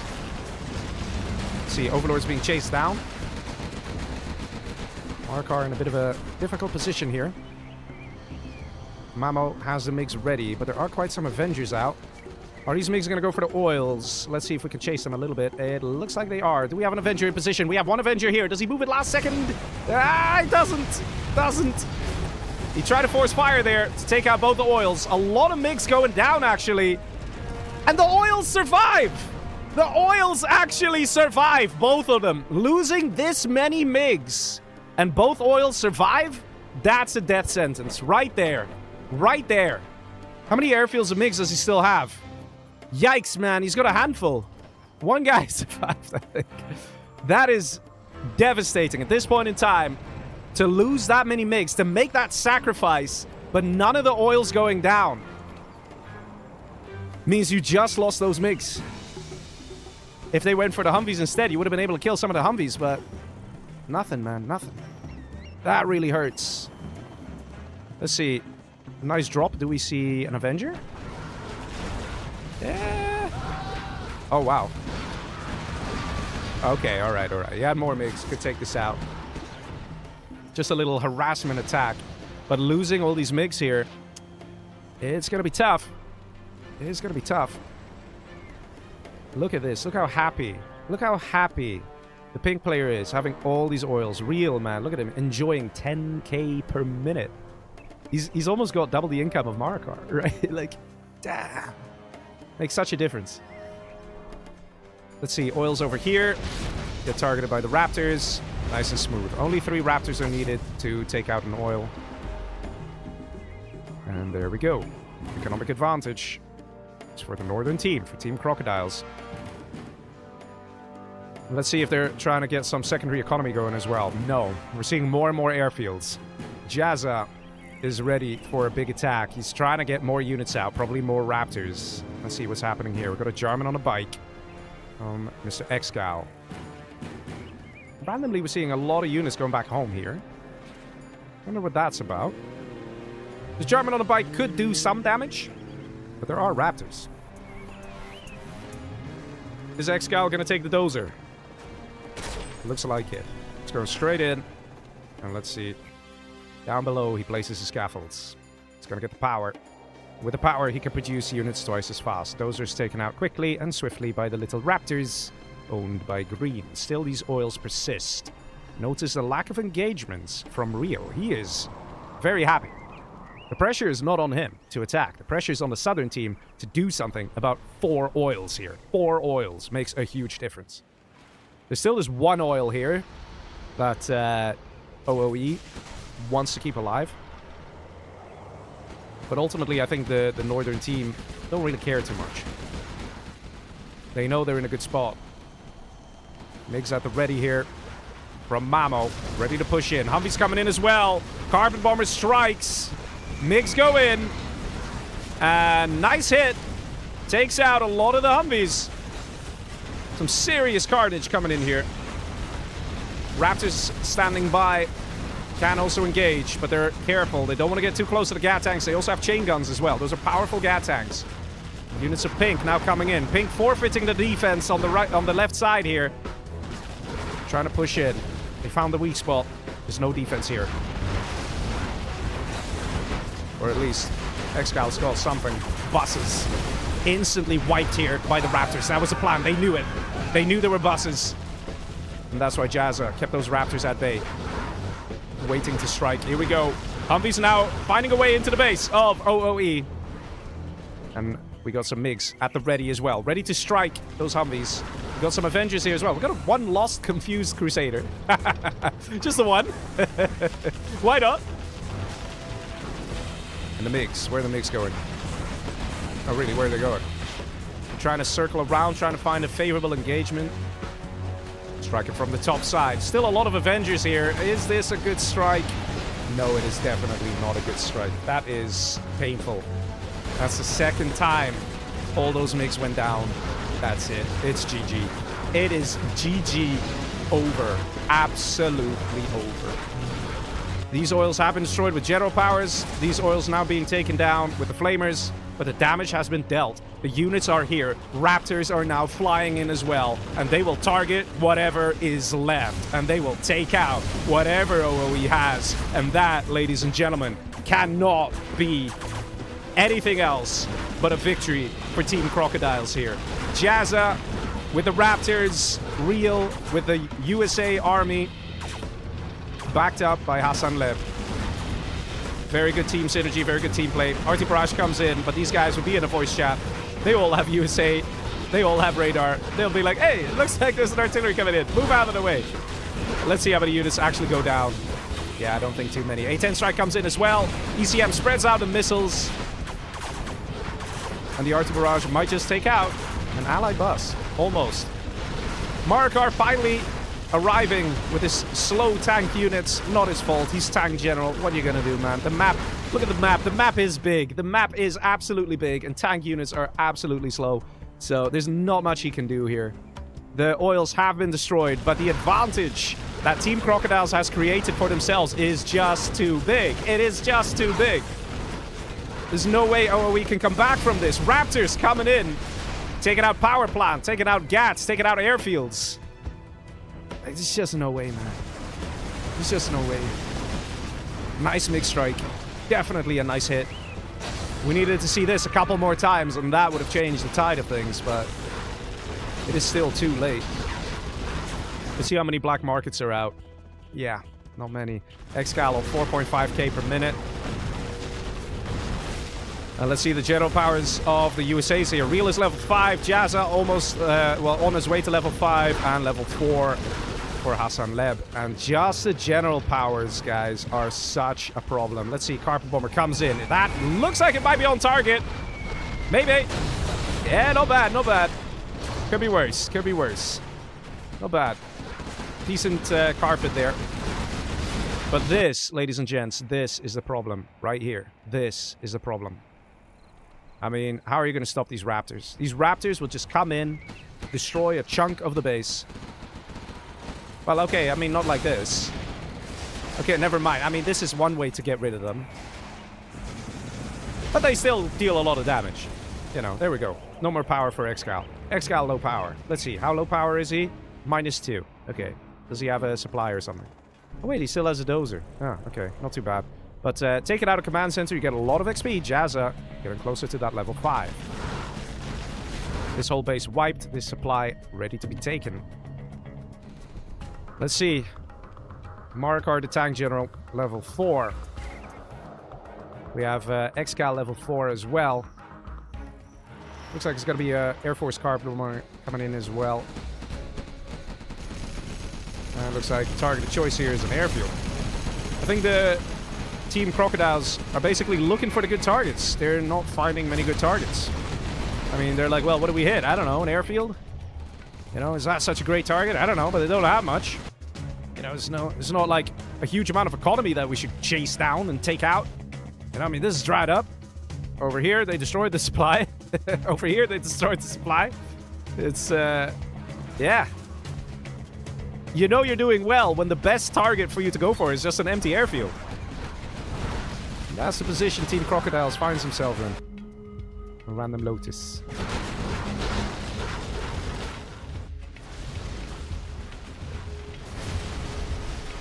Yeah, this is basically game. Jazza almost level 5. Look at that. So incredibly close. The next volley of Raptors is going to do it. Hassan Leb.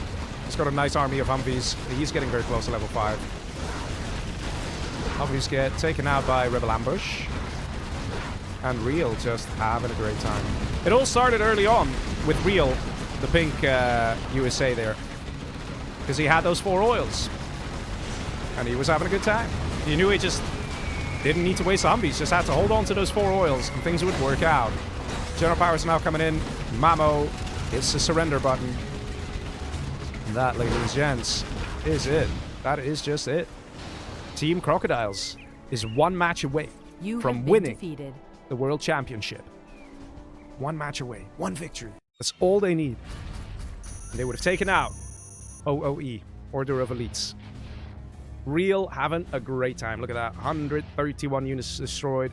18 buildings destroyed. USAs, man. USAs. Very powerful stuff. Has to be said. Let's go to the next match. Match J. Ladies and gentlemen, this could be the final match of the evening. It all comes down to if Team Crocodiles wins this game. Let's see. Let's see, boys. Let's see. We have normal USA here for Marakar. Above him, we have Air Force General for Mamo. And all the way on the right, look at that. We have a purple ExCaL Superweapon General. Down below, we have Hassan Leb as Toxin. On the left, we have the green China Jazza. And we have pink Mr. ReaL as a tank. Let's see if Team Crocodiles can do it. If they can take the victory. And as a result, win the Twilight Flame 50k World Championship. $7,200 real money, sponsored by Oxygen. I'm sure they'll be very happy to receive that. ExCaL comes in with a drop. Let's see, tries to find a GLA. And drops a Patriot. A nice, innocent EMP Patriot to slow down the potential expansion in this section. In the meantime, he also has a dozer over here building a war factory. And he's also built a barracks and getting ready to capture the oils over here. Alright, well, interesting. Let's see, airfield's going online here for the green player, Mr. Jazza. He's going crazy on the MiGs, as expected. Always a good move. We have technical loaded up as well. Let's see where the technical is going to go.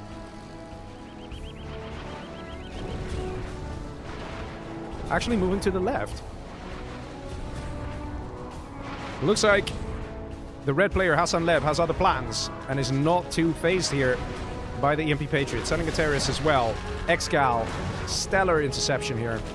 Stopping that terror tick. That was meant for the oils up there. That's 100% sure. But ExCaL actually stopped it. Let's see. Terrorist hit the target here. Takes the EMP Patriot low health and gets taken out. Nicely done here. Both players doing very well. Paying attention. Let's see, first Raptor comes out. Oh, yikes. Oh, yikes. Oh, yikes. Oh, yikes, man.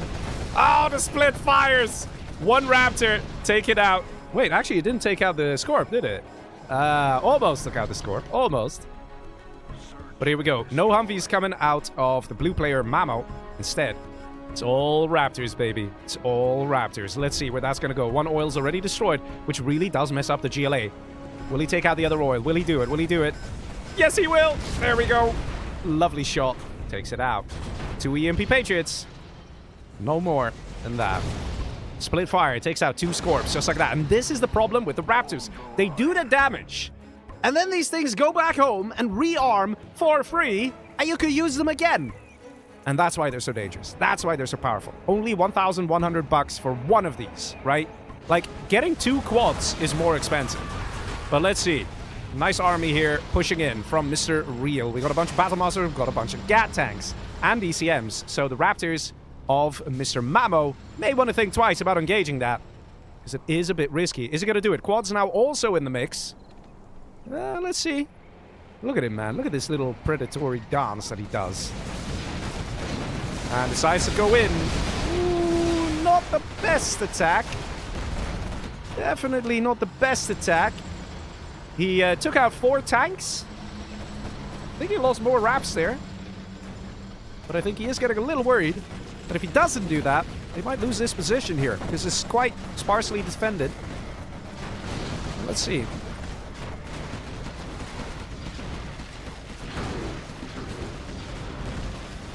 Raptors coming in for another strike. Another few Raptors go down. Here come the MiGs. And the PDL helps out. The Raptors, they stop incoming missiles. They can also stop missiles of other aircraft as they land on the units below. Very nicely done there. But one thing has to be said. The Tank General ReaL and Hassan Leb, they're pushing through and they're managing. They're actually here. Are they going to take the oils or are they going to destroy them? Because they're right here. Now they have the chance. Now they can do it. In a few minutes, that might not be the case. And the Raptors can always come in from the side and take him out. What is the decision here? It doesn't look like they want to go for it. Whereas the Raps here, this is the thing, man. This is what's going to happen. Those Raps, they'll just take out the oils. We do, in fact, see a Lotus here. There we go. So the plan is to capture them. Tank General wants them oils.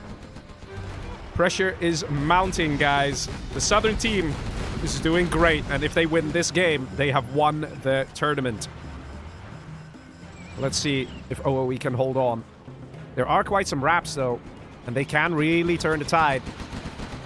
MiGs at the ready. MiGs retreat. Waiting for a better target. Where are they going, man? Where are they going? It's all about the MiGs. It's all about the Raptors. That's always it, man. The air units can make such a decisive blow in these battles. What's going to happen? Raptors ready to come in. And look at that. Go for the buses. Go for the Battle Masters. And again, some Raptors are dying. But this army is getting a lot weaker, that's for sure. A-10 being called in as well. RT Barrage comes in, hits a War Factory, and a Carpet Bomber being thrown down as well. This army is in trouble. The longer it sits, the more likely it's going to get taken out here. That's a nice A-10. Carpet Bomber comes in as well and takes out everything except the Jarmen. And a handful of units over here. Carpet Bomber could have done a bit more damage, actually. But the damage is still being dealt. The Tank General is not giving up. ReaL is still here. Will he take out the strat? Yes, just about takes it out with the last few bullets. Nicely done. Now it's payback time. Here come the MiGs of Green, of Jazza. Finding those exposed Humvees and take them all out. Nicely done there. Excellent shot. And let's see. More units pushing in. And a lot of Raptors have already gone down. That's the thing. One combat Chinook. They're only allowed 2, if I recall, according to the rules. But let's see what's going to happen here. That's an EMP. And it's very nice, the EMP, the Strategy Center, and the Command Center.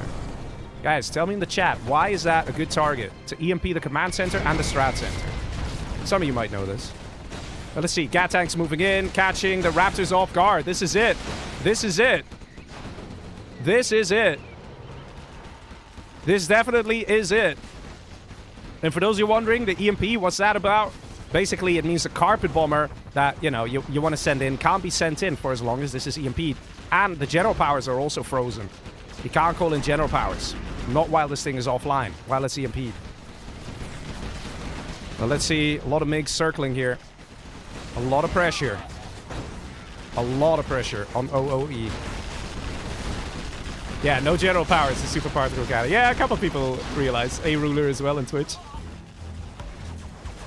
So far, it looks like this is going to be the game going to Team Crocodiles. The pressure is insane. I don't think Order of Elites can hold here. A handful of units. A handful of prospects. They're losing things all the time. The battle is really just here in this base and in this base. The Air Force is struggling as well. In the meantime, we have ExCaL here. He's got a good amount of units. Oils here have been destroyed. Still these oils, though. Those are the only oils left for the Tank General. Let's see how much money is still here being collected. Still quite a bit. I hear ticking. Oh, hello, little Burton. Hello. How do you do? Let's see. Is this Spy Drone here? Yeah, it's a Spy Drone. So Burton's having a good time. But this has to be it. This has to be game. There's no way OoE can hold. Air Force can't do much. $660 per minute. We have ExCaL here. ExCaL here. ExCaL here. He's still got 8.5k per minute. And he has a nice blob of units. But what does Marakar still have? Normal USA. Not much remaining. He suffered some serious blows here from the tank general, as well as from Hassan Leb there. And the MiG strikes have been stellar. ExCaL now coming in. Is it enough though? Because I'm pretty sure that's the last CC. And I don't know if there are many dozers out. Yeah, there's a dozer building a CC back there. Mamo still has 1.7k to his name. And the MiGs are now inbound, going straight for that army. And... oh, whoa, whoa, whoa! A bit of a misclick! A bit of a misclick! A bit of a misclick, people! That is definitely a bit of a misclick from Jazza. That should have done a lot more. Yikes! Still go for the CC though. Quad should be able to take it out. Let's see. There we go. Takes it out. Nicely done.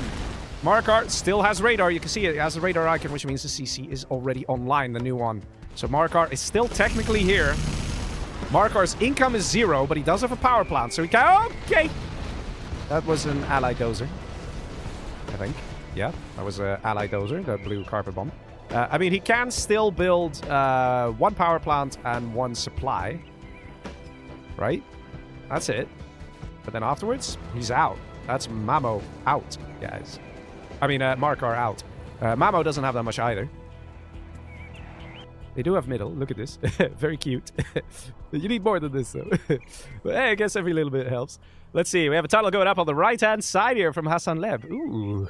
That could be a very devious tunnel. And there is apparently still 1 raptor out and about. And that raptor may just have saved Mr. ExCaL. Maybe. Spectre came in as well. ExCaL not messing around. He's like, no, no, no, no, no, no. You're not going to do that. You're not going to get this up. Not in my base. Forget it. Ooh, it died? Wow. Died. Okay, I didn't expect that. He does have MiG armor. Let's see, ExCaL actually has cleared up everything. And Mamo, right now, he has a lot of empty space and a lot of rangers, but not much else. There is the supply still here with around 15k ready to collect. So that is possible. He can try and do that. Yeah, Marakar needs to build a supply and needs to build power. He doesn't... no, he does have power, so he just needs a supply. That's all he needs. So ExCaL did kind of save the guys there. In the meantime, though, it looks like the steam has sort of run down here. Team Crocodiles slowing down.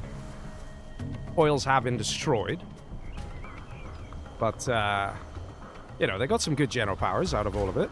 ReaL is level 5. Jazza, level 4. Hassan, level 3. Almost level 4.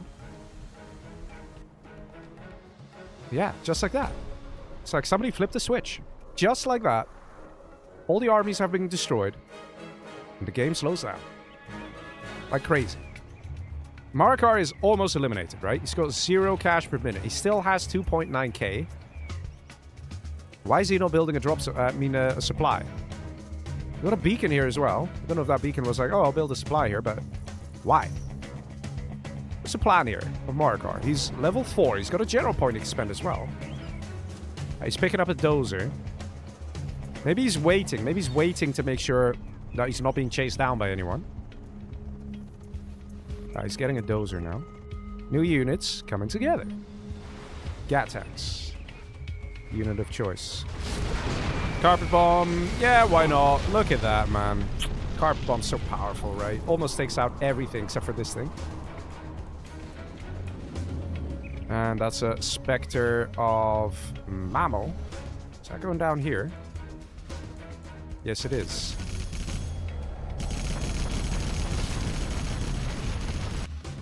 I'm just a bit surprised at Marakar here. He's got 2.9k.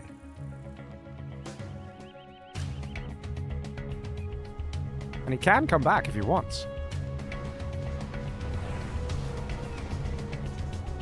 Well, let's see. Mamo, on the other hand, is doing alright. 7.2k per minute. Nice EMP pieces discovered for bananas. Hey, man, you try something, alright? You try something. That's the thing. When you're in this stage of the game and you have the general powers, you try something. They're free anyway, right?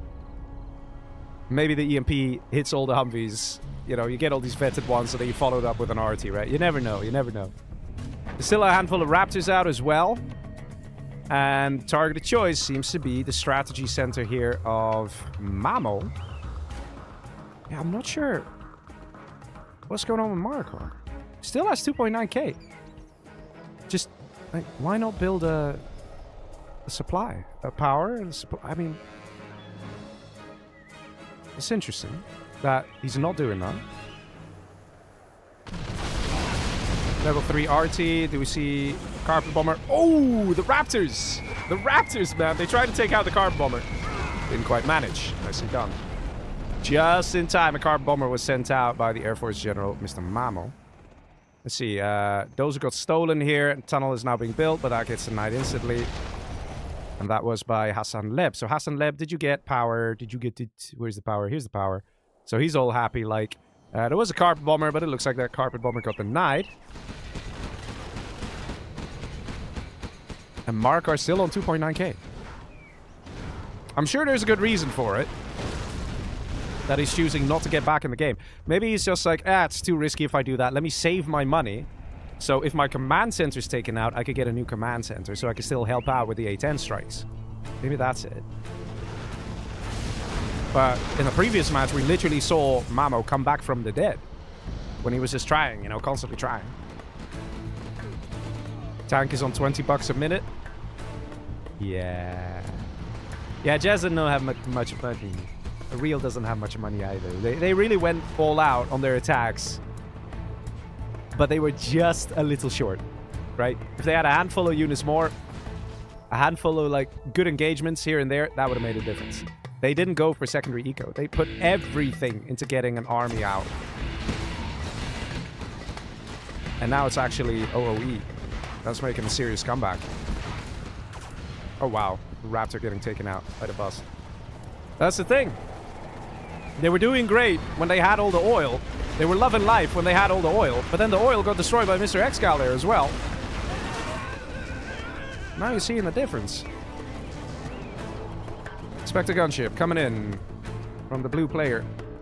Air Force General Mamo. Going for another market. So this is a plan. Just keep hitting the income. Hit the economy. Send in 2 A10s, destroy a market. Send in a Spectre, destroy a market. Send a Carpet Bomber, destroy a market. And in the meantime, you focus on economy. And that's the plan here of OoE. And it seems like it's going to be working. Random dozer here. Carpet Bomber being called in. Is that from Pink? The Carpet Bomber from Pink? Yeah, that's going to take a while to get there. Army's already gone. Wow, that's crazy, man. That's crazy. ExCaL just pushing in here. Doing a phenomenal job. Where all his friends can really do, send in a couple General Powers here and there. ExCaL just coming in with a big, powerful army. Ooh, this can hurt! This can hurt! Oh my god! Whoa, boys! Okay. Okay. That happened. That happened. Okay. You can see even ExCaL is shook. He's like, okay, let's go back. Okay, breathe a little bit. Regroup. All right, what happened? Oh my god. Let's count. 1, 2, 3, 4, 5, 6, 7, 8, 9, 10, 11, 12 Humvees gone. A lot of them had a lot of veterans too. Ha! Yep. Now, guys, imagine that had happened 10 minutes ago, right? When ExCaL was busy trying to save his mates. Imagine he had lost that many Humvees then. The game would have been over. It would have been decided. 100%. I mean, Marakar still has nothing.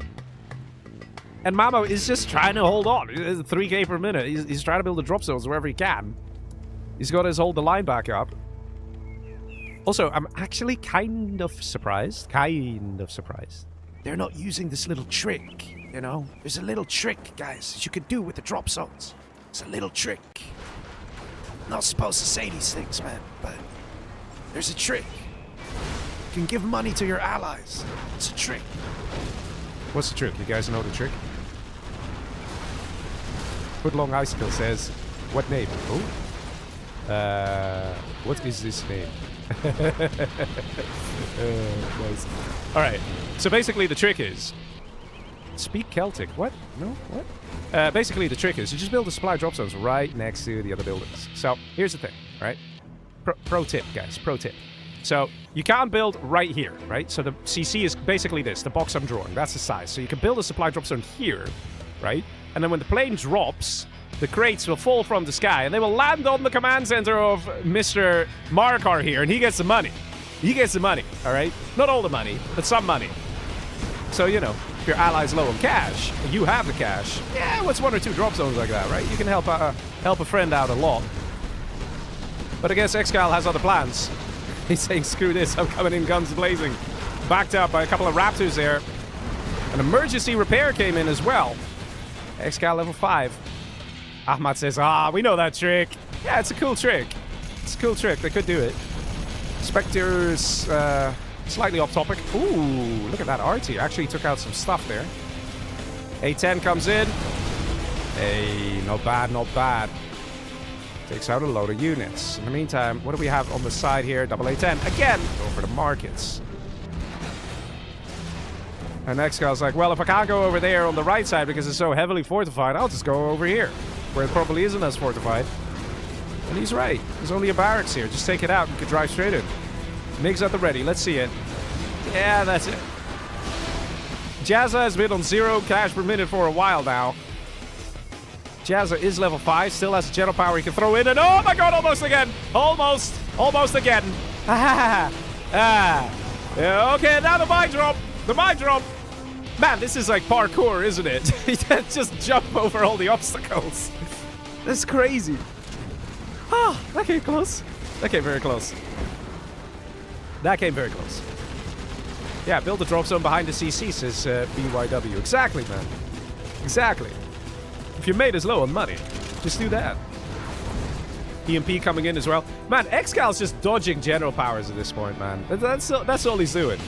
It's like the weirdest type of, like, you know, AOD challenge or in-game challenge. Dodge all the general powers. There's going to be 2 carpet bombers, 2 EMPs, 2 mine drops. Have fun. You know, go make it work. And an arty barrage for good measure.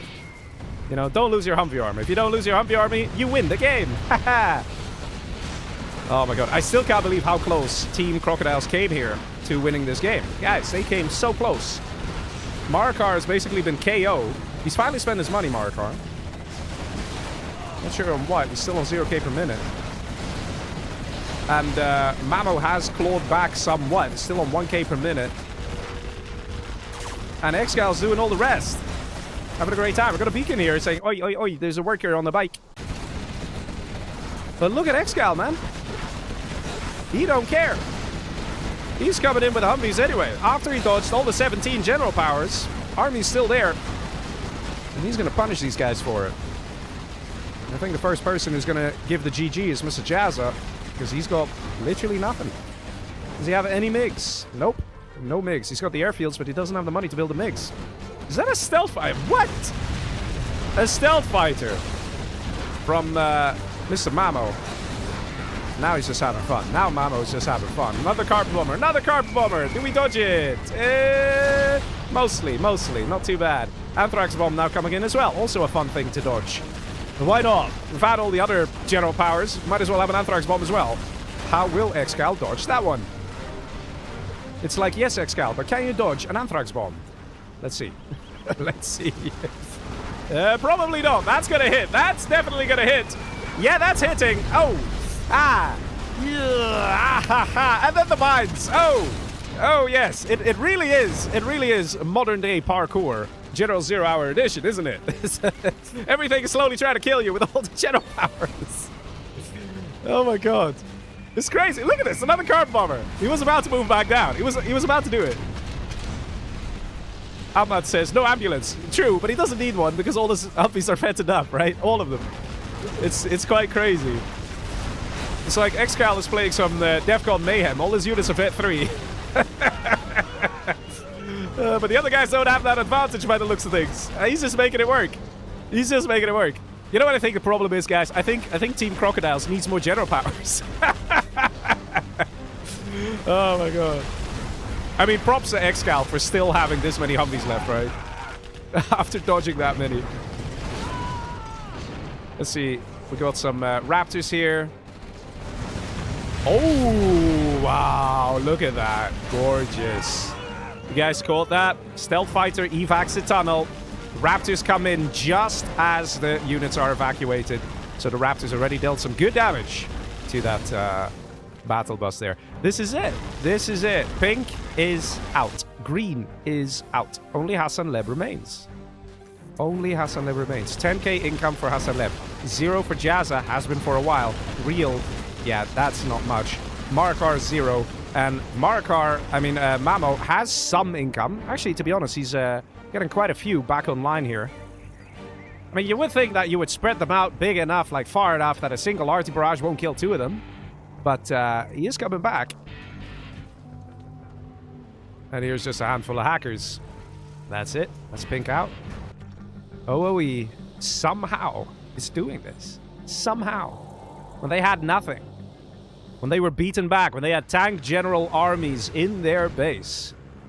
And then the last units of ExCaL that have made the rounds, cleared everything and pushed in and tried to defend on this side. Just about managed to clean everything up.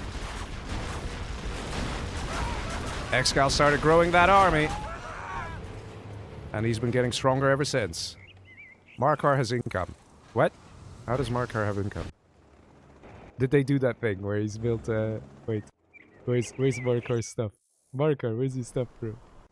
He must have picked up a supply crate. Is this Marakar? No. He must have picked up a supply crate, right? He must have. I'm not sure where that 275 came from.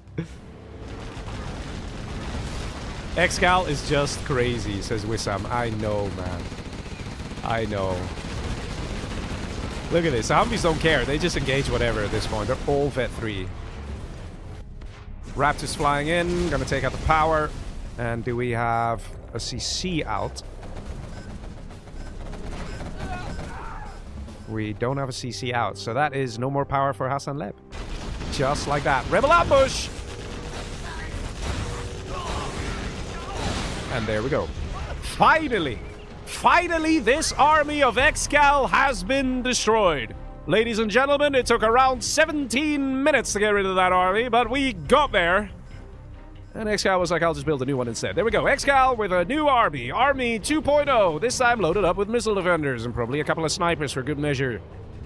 Yeah, I don't think they'll be able to survive this. Let's see. Let's see. Do we get a load of rocket buggies suddenly? Or something? I don't know. Oh my god, Marakar. Still contributing with Rangers here. Forcing the cell off of 2. 3 markets? Is that where Marakar's income's coming from? Ooh, Air Force again. Proving to be effective. Actually almost took out this bus fully. Moab comes in. Yeah, and this is it, man. This is it. Only 2 of these guys are level 5, right? But just that is so difficult with all the general powers. Ooh, now that is a lovely carpet bomb. That is a lovely carpet bomb. Very well placed there. Very well done by Mr. ReaL. Either way, though, we still have ExCaL reigning supreme on this side. Not much can be done. Let's be honest. It's gonna go to 5-5. It's gonna go to a decider.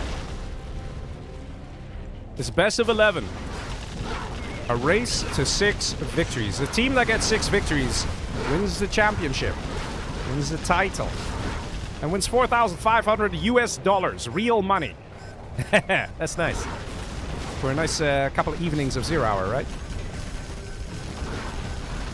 And it's 5-5. Well, I mean, it's gonna be 5-5, but I don't know. I don't see any other way. It is impressive that OoE held the way they held. But a Humvee army like this can only be stopped with general powers. Or a whole load of rocket buggies. And then on top of that, there's still an Air Force out and about. Like, it just ain't gonna happen, boss. It just ain't gonna happen.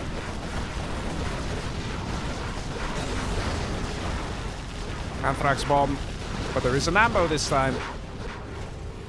And there goes Mr. ReaL. There goes Mr. Jazza. Hassan Leb on his own. And that is it. The score is 5-5. Order of Elites has done it. Somehow has survived that big push, that big attack from Team Crocodiles way back in the early phases of the game. Insane match. ExCaL rocking 270 units destroyed, 47 buildings destroyed, and $268,000 collected in this match. He actually came and saved his allies. Then he pushed on, and together they somehow squeezed out the victory there. And towards the end there, let's be honest, ExCaL was feeling comfortable. He had everything he needed and then some. What a game, ladies and gentlemen. It is 5-5. We are moving to the final match.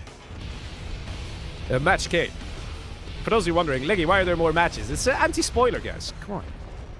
Let's see it. Who is going to take it?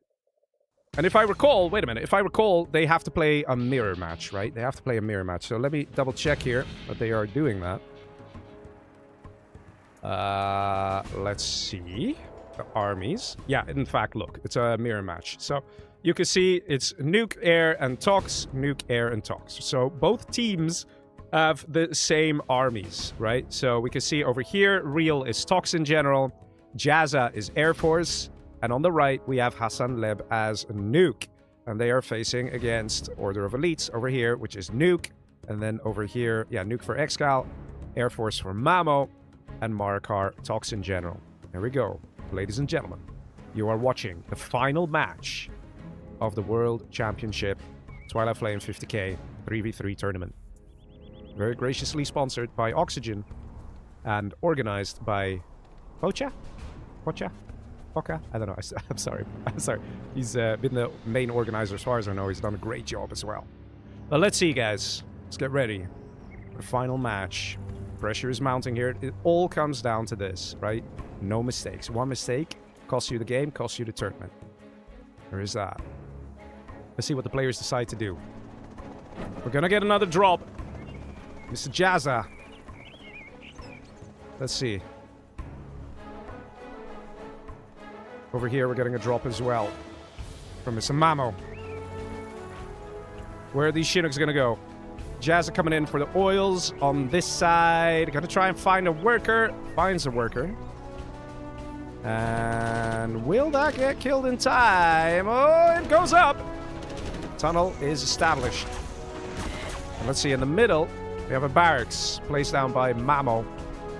Look at this, Gatling cannon on the corner right away. ExCal's like, no one's gonna come in and grab my, like, come here with a worker or something, right? Forget it. Interestingly enough, we see the same here. It could also be for dealing with an Air Force, with the Raptors. But let's see, Technical flies in from Mr. Marakar. And what does it do? Ooh, not the best location. And actually does get one of the oils. Very important. It came kind of close there, let's be honest. It came kind of close. But he did take out one of the oils. Let's see, boys. Let's see. Oil grab coming through here for Mr. ExCaL, the Nuke General. Spamming away with the Nuke Battle Masters. Raptor already dealing a bit of damage here to the oil. The plan is clear. The Southern team wants to take out the oils of the top team. OoE wants to be ruthless here and wants to cut off the economy. Oil over here destroyed as well. And that's a terror attack. Does it connect? Yes, it does. Nicely done. Good terror attack from the northern team, from Team Crocodiles. So far, no one's collected oils apart from Mr. ExCaL here, right? Let's see. Ooh, a couple of wraps going down. Gotta be careful here. And Jazza, where is Jazza gonna go? He's got these wraps. Is he gonna go for the supply? He's trying. Not the best way to do it. And what is he doing with these wraps? He's trying to go for the prop. Doesn't quite work out. And now losing the wraps on the way home. Not looking good here for Team Crocodiles, losing this many Raptors. Plus, let's be honest, they don't have any oils. Southern team right now, 2 oils. Not looking good here, boys. Definitely not looking good. Rebels coming to clear the buildings. So far, Team OoE is having a great time. 4 wraps flying in, uncontested. Where's the quad pop? Where's the quad pop? No quad pop. Palace gets taken down to the hole. That's going to slow things down here for the pink player. Again, still no quad pop from Team Crocodiles, they're not taking out these Raptors. They're going to rearm and do the same thing again. And one Raptor flies in, hoping to get that GLA hole. Whereas 2 Raps come in. 3 Raps actually take out the oil there. Palace over here, destroyed. Fully destroyed. Right now, it's definitely not looking good for Team Crocodiles. What can they do? They need to get rid of the economy. And they need to have a good strike. A couple of good strikes. Because they're definitely falling behind in this mirror match. Here comes the Raps, an insane amount of Raps. Going for the Overlords. And that is a nice hit. Definitely a nice hit. 3 Overlords go down. And the Raps actually turn around for a little bit. Can they actually fire more? Are there still missiles left in those Raptors? Yes, there are. Go for the buses. Stellar plays here. Very well done. But time to return the favor. Here comes Mamo going for the Overlords. Oh, man. Excellent shot. Excellent shot. And the oil of ExCaL is still alive. Sure, it's only 1 oil, but still here. Look at it. There it is. Alive and happy. Do see a Lotus, though. That's kind of cute. That's pretty cute. Yes. Go take it. Go take it. There's I don't know if she'll get it. No, yeah, run. Let's see. Pilot over here. Nice and cute. Jarmen on the bike. All right. So far, though, there's still pressure on Team Crocodiles. They gotta do it. Let's see. Carpet Bomber comes in. Nicely done. That's one way to get rid of the economy. Raptors fly on in. There's a lot of anti-air here. But Jazza takes the engagement and finds great success once again. Takes out a lot. Oil is still there. Is that Lotus still alive? Yes, she is. She is. She's feeling a little happier after listening to her favorite rock band. Because, you know, speaker towers, for some reason, heal units and infantry. Because, you know, listening to music makes people feel good and brings them back to life, I guess. And that is Battle Bus eliminated. Nice, nice, nice, nice. Mamo now ready with his attack coming in. And also, quite successful. Takes out the Overlords. And that's what you need. That allows the other army to push in. It really feels like both air forces are trying their absolute best to cripple the strong units, to remove the Overlords, to remove the buses. And they're willing to sacrifice the Raptors to get it done. Here, one battle bus can make a difference. Here comes the next volley. It's a Jazza. Shoots it down. Nice hit. Still all those other Raptors in the back. Oh, we have a Spectre gunship and a beacon here. Why is there a beacon here? Ah, as to where to do an arty barrage. Here comes... Well, 3 quads aren't going to do much. But let's see. Oil has been destroyed. Northern team slowly pulling back or clawing back into a good position. Ooh, gotta be careful. Ooh, 1, 2, 3, 4, 5, 6, 7 Raptors going down. Only half of them flying back home to rearm and repair. Raptors down below here from the blue player, ready to go in on the base. And oh my god! That was potentially very dangerous. Looks like still 5 quads went down though. Oh, yikes, man. Yikes. Not even that many losses for Mamo. I think 3 or 4 Raps. Man, you see how crazy these air forces are. They make such a difference. They're terrifying. They're absolutely terrifying, man. You get like shell shock just playing this game, having to face off against an air force. You just see like this black cloud of Raptors descending upon your base.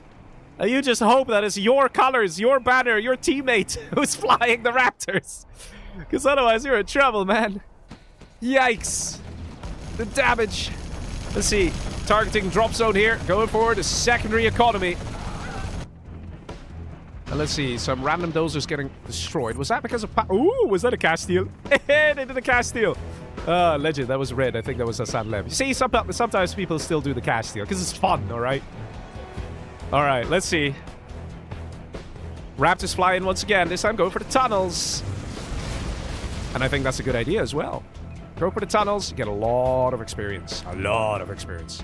Once Air Force is level 5, you get all the nice, delicious general powers. So it is always good. Jazza's like, yeah, I can do that too, buddy. I can do that too. Pro tip, you only need 2 Raptors and laser-guided missiles, and you can take out a tunnel network. Plus GLA hull. But you do need laser-guided missiles. If you don't have that, then you better have vetted up Raptors, otherwise you don't have the damage output to do it. Woohoo! Nice snipe there on the boss. I have to say, man, the Air Forces are entertaining us over here in this final match, in this decider game. Let's have a look at the economy here. 7.2k per minute for ExCaL, 6.2k for Mamo, 7.5k for Marakar. Not bad. Hassan Leb, though, only 3.3k and only 3.9k for Jazza. And ReaL is keeping it real with 9.3k. So ReaL is definitely the richest boy around, probably because of all the markets he's constructed. But the other fellas can't say the same thing. Jazza needs to focus a bit on economy. Not entirely sure why he did this. This is like General's 101 of what not to do. Don't place all your important structures within the range of one Moab, or, you know, one RT can literally destroy all this. Like, don't do that. You know, it's a bad idea. And the Raptors once again come in. Take out a drop zone. Ah, look at that. A little sneaky. Some of you might be like, what did he actually destroy? This was just a bunch of gats. No, he went for the drop zone. That was it. That was the plan. Keep the Air Force low economy. And that's a good move as well. Smart. Because if the enemy doesn't have much income, then they can't build many more new units. You know, you can have a very good KD and take out a lot of units. But if the enemy has a lot of money, they will just rebuild those units, right? So if they don't have income, they can't rebuild the units. That's the plan.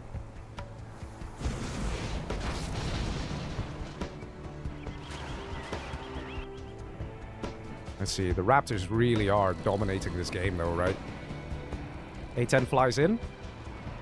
Is he gonna do a cool thing here? You're gonna do a cool thing, aren't you? You're gonna do a cool thing, aren't you? We don't get to see the cool thing. He was gonna use the Raptors, use the point defense laser of the Raptors to stop the A10 missiles. That's what he was gonna do. You know, we wanted to see it, but there's good anti-air from his mate, so I guess we didn't get to see it. Man, I swear, all these Raptors, man. Absolutely terrifying. And once again, go for the supply drop zone. You can see that there's a clear theme here, all right? We got the northern team, the Crocodiles. They want to take out the economy of the Air Force here, because they're like, listen, man, these Raptors are just too much. Look at this. Another one over here. Are the Raps fully upgraded? Yes. No. Oh, this one isn't actually. Yeah. It's a fair point, Laser. Yeah, I assume that by now you get laser-guided missiles. But I guess not. We do see laser-guided missiles for Jazza, though. He's got countermeasures as well. But this is actually something that not everyone knows. So we know that countermeasures can give armor to air units. Like Commanche. They actually get armor. I'm not kidding. They get armor. Like a composite armor. That's literally what countermeasures is. It's weird, but it's true, right? But for some reason, King Raptors are the only unit that don't get any armor from countermeasures, right? And since they already have the point defense laser thing where they basically rarely ever get hit by missiles, it's actually not a good upgrade for Raptors. It's just one of those things. Laser-guided missiles? Is this Stang? Yeah, this laser-guided missiles. That's this one. And it just, all it does is increases the damage by 12%. Why is nothing happening? Nothing's happening. With the replay bug. Why did it suddenly all stop? What? Nobody's moving. And everyone's starting to float. What's going on? Supermelon in chat says, at this point there's a mismatch. Marakar says, the game mismatched and was read. What? Wait a minute, seriously? Oh my god. Okay. Well, let's have a quick look-see, because there's always, whenever there's a mismatch, everybody's like, oh, but who is winning, you know? Ah, la la la, stuff like that. Let's have a quick look, right? If we compare the income per minute, it's quite close, isn't it? Based on the income, I wouldn't really say there's one that's clearly ahead. General powers, it's not even that much of a difference, right? It's funny how the Toxin's just struggling, right? So, yeah, so what happened? Was it a re? Look at my Discord message, says Marakar. I shall at once. Okay,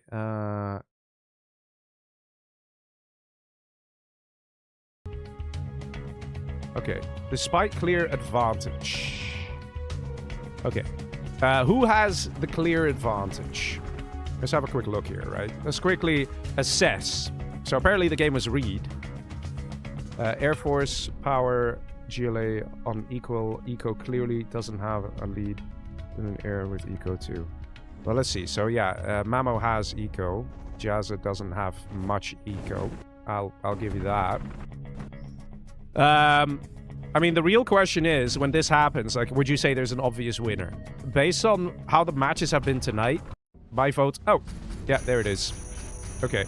Based on how everything was tonight, my vote is no. There was not a clear winner. If you look at the previous match, right?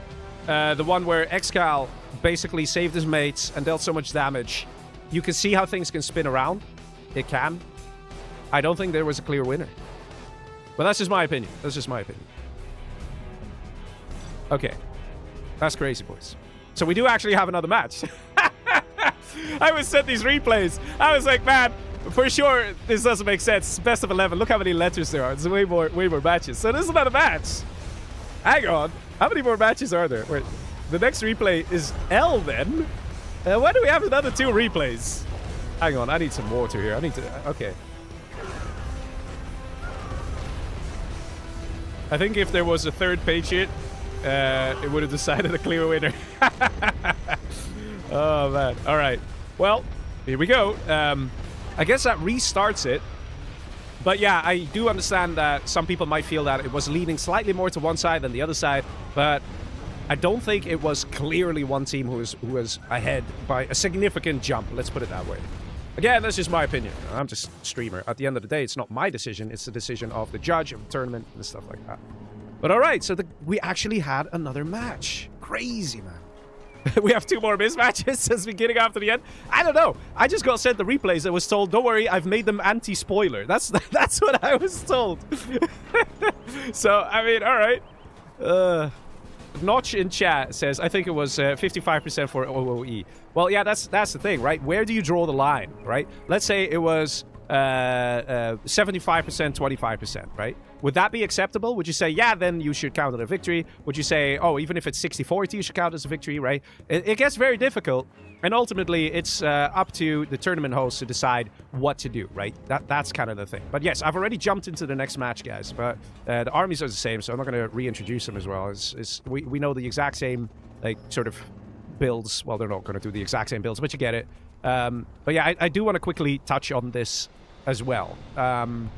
It is very hard to make a decision in those moments, but based on where the games were going, like if you've been watching tonight, if you saw all the matches played, then I don't think it is strange to say, let's read. You know, there was still, it's not like there was no chance for for Team Crocodiles to win it. It's not that OoE was at a huge advantage.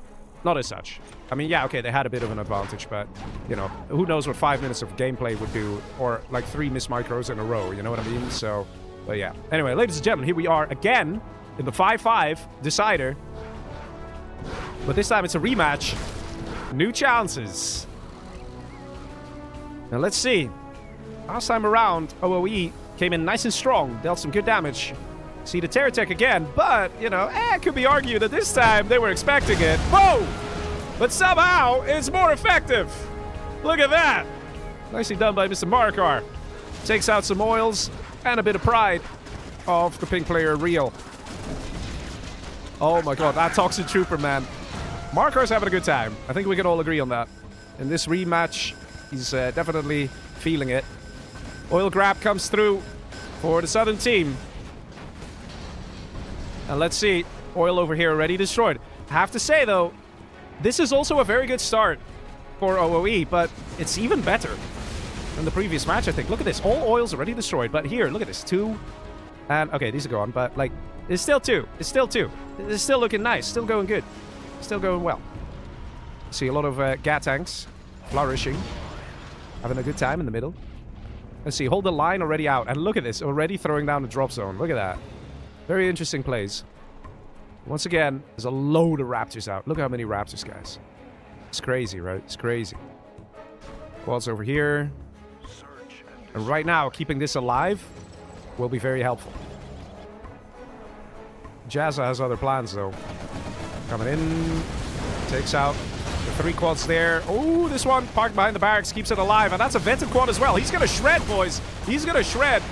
And actually takes out a few Raptors. Not bad. The Raptors also of Mamo came in to try and help with the PDL, to try and stop the missiles coming out of the green players' Raptors. Nice pop. It was dangerous, but it was good. And let's see, these oils are still around, boys, still around. Overlords are now being produced as well. Raptors coming in. Oh no, they're going back.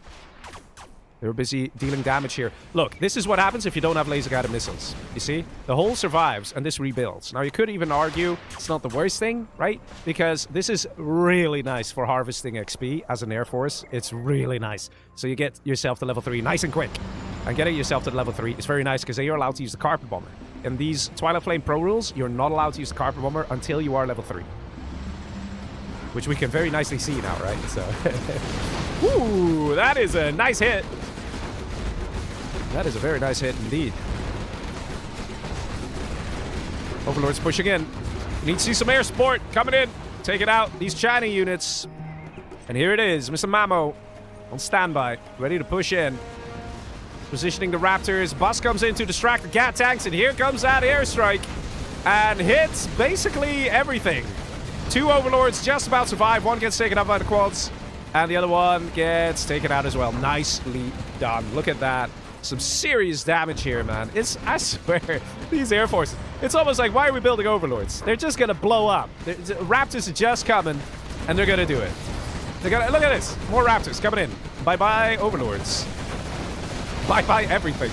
Except for the quads. A couple of quads survived and took out a handful of Raptors there. That wasn't so bad. What an air show, says Niloy. I know, man. I know, it's crazy. Let's see. We actually have some Commanche here. So the thing is, the stealth Commanche upgrade is not allowed. That's this one. It's not allowed in Pro Rules Twilight Flame. But countermeasures, advanced training, rocket pod, all that is allowed. Commanche can still pack a punch. Here comes the Carpet Bomber. And that's going to go for the prop center. It's going to slow down the nuke general a little bit. Always a nice target. And hits the barracks for the lulz. So that's going to slow down the secondary eco production. Oh, wait a minute. Oh, the base. Oh, the base. There we go. Prop center taken out. Power taken out. The worker not taken out. Quad pop could come out, and that's exactly what happens. And that is 3 Raptors gone. He did have the ability to take out the worker. Maybe he just didn't spot it. But big losses already here for Hassan Leb. The supply is still alive, though, and that helps. But the power was taken out. Prop was taken out. A lot of stuff taken out here. Hassan Leb also in the corner here with the barracks. I think he was hoping to get some secondary eco as well. But let's see. Look at the secondary eco. Look at this. I haven't seen an Air Force build secondary eco like this. Ever. Let's just know it. They're like, listen, I'm prime target. Everyone's going to go for my economy. I'll just have unlimited drop zones. By the time we hit minute 8. And then no one will attack my economy. And then we get a victory. GG. It will be fun. Let's see if that strat's going to work out. Or whether he needed to spend that money on getting more Raptors instead. Let's see. Raptors forking off. Getting ready to attack the tunnels. Clear the path for a potential base attack. Let's see. Still no laser guided missiles. Yeah, he doesn't have it. Bit risky. Flying around over here. And let's see where these Raptors go. And you can see the green Raptors flying with. That's not for the lulz. That's to try and stop the missiles of the blue Raptors. I mean, took out the strat. A handful of Raptors already destroyed here of blue. Another one over here. Is he going to actually attack the Raps? Ooh, not the best micro here from blue. Mind you, it is tough when there's this many tunnels, this many things going on. Raps are now flying in. That's what needs to happen. Sure, a couple of Raps going down. But the income here for Team ExCaL is just too much. You've got to get rid of that income there. ExCaL losing those oils, it's going to make a difference, guys. It's going to make a difference. But let's see. A whole lot of economy established by Mamo. Mamo's going to be so rich, man. Just know it. Just know it. Let's see. He's got a stealth fighter here. He's got 2 Raps. Let's see him do the trick. Oh, there we go. Somehow, most of the quads survive. Somehow. I don't know. I don't know how or why. It's slightly random. You just got to get a little lucky as well. And you got to time it perfectly. But it is possible. Let's see. Art barrage. Yeah, this is what I mean. Like, why are you positioning these crucial buildings as close as possible? What? And why, though? That's the only thing I don't understand. You know, like, spread them out. So an arty can't take out two. Just build one here, build one here. It's all good, you know? It's just... So one thing I don't really understand sometimes. What's the advantage of building buildings close together? That's the only one I don't know. But anyway, let's see. They're still going for the drop zones here. And the Raptor actually takes out. The Spectre keeps this alive. Amazing. Yeah, there's also a lot of anti-air here. Also, what would do wonders is one speaker tower at 500 bucks. Dude, that would do so much here. So much. All these anti-air units basically fire double the rate. A lot of Raptors circling. And we have a Chinook. Hello. Hello. Where's this one going? Let's see. No, really. What's the plan here? I think it's just a scout. If I have to guess.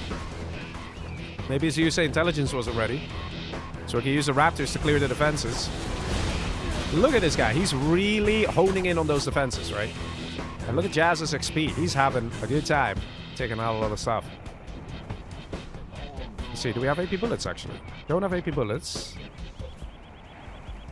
But yeah, it is all... You can see it. It's all about the Air Forces. The Air Forces just dominate this setup.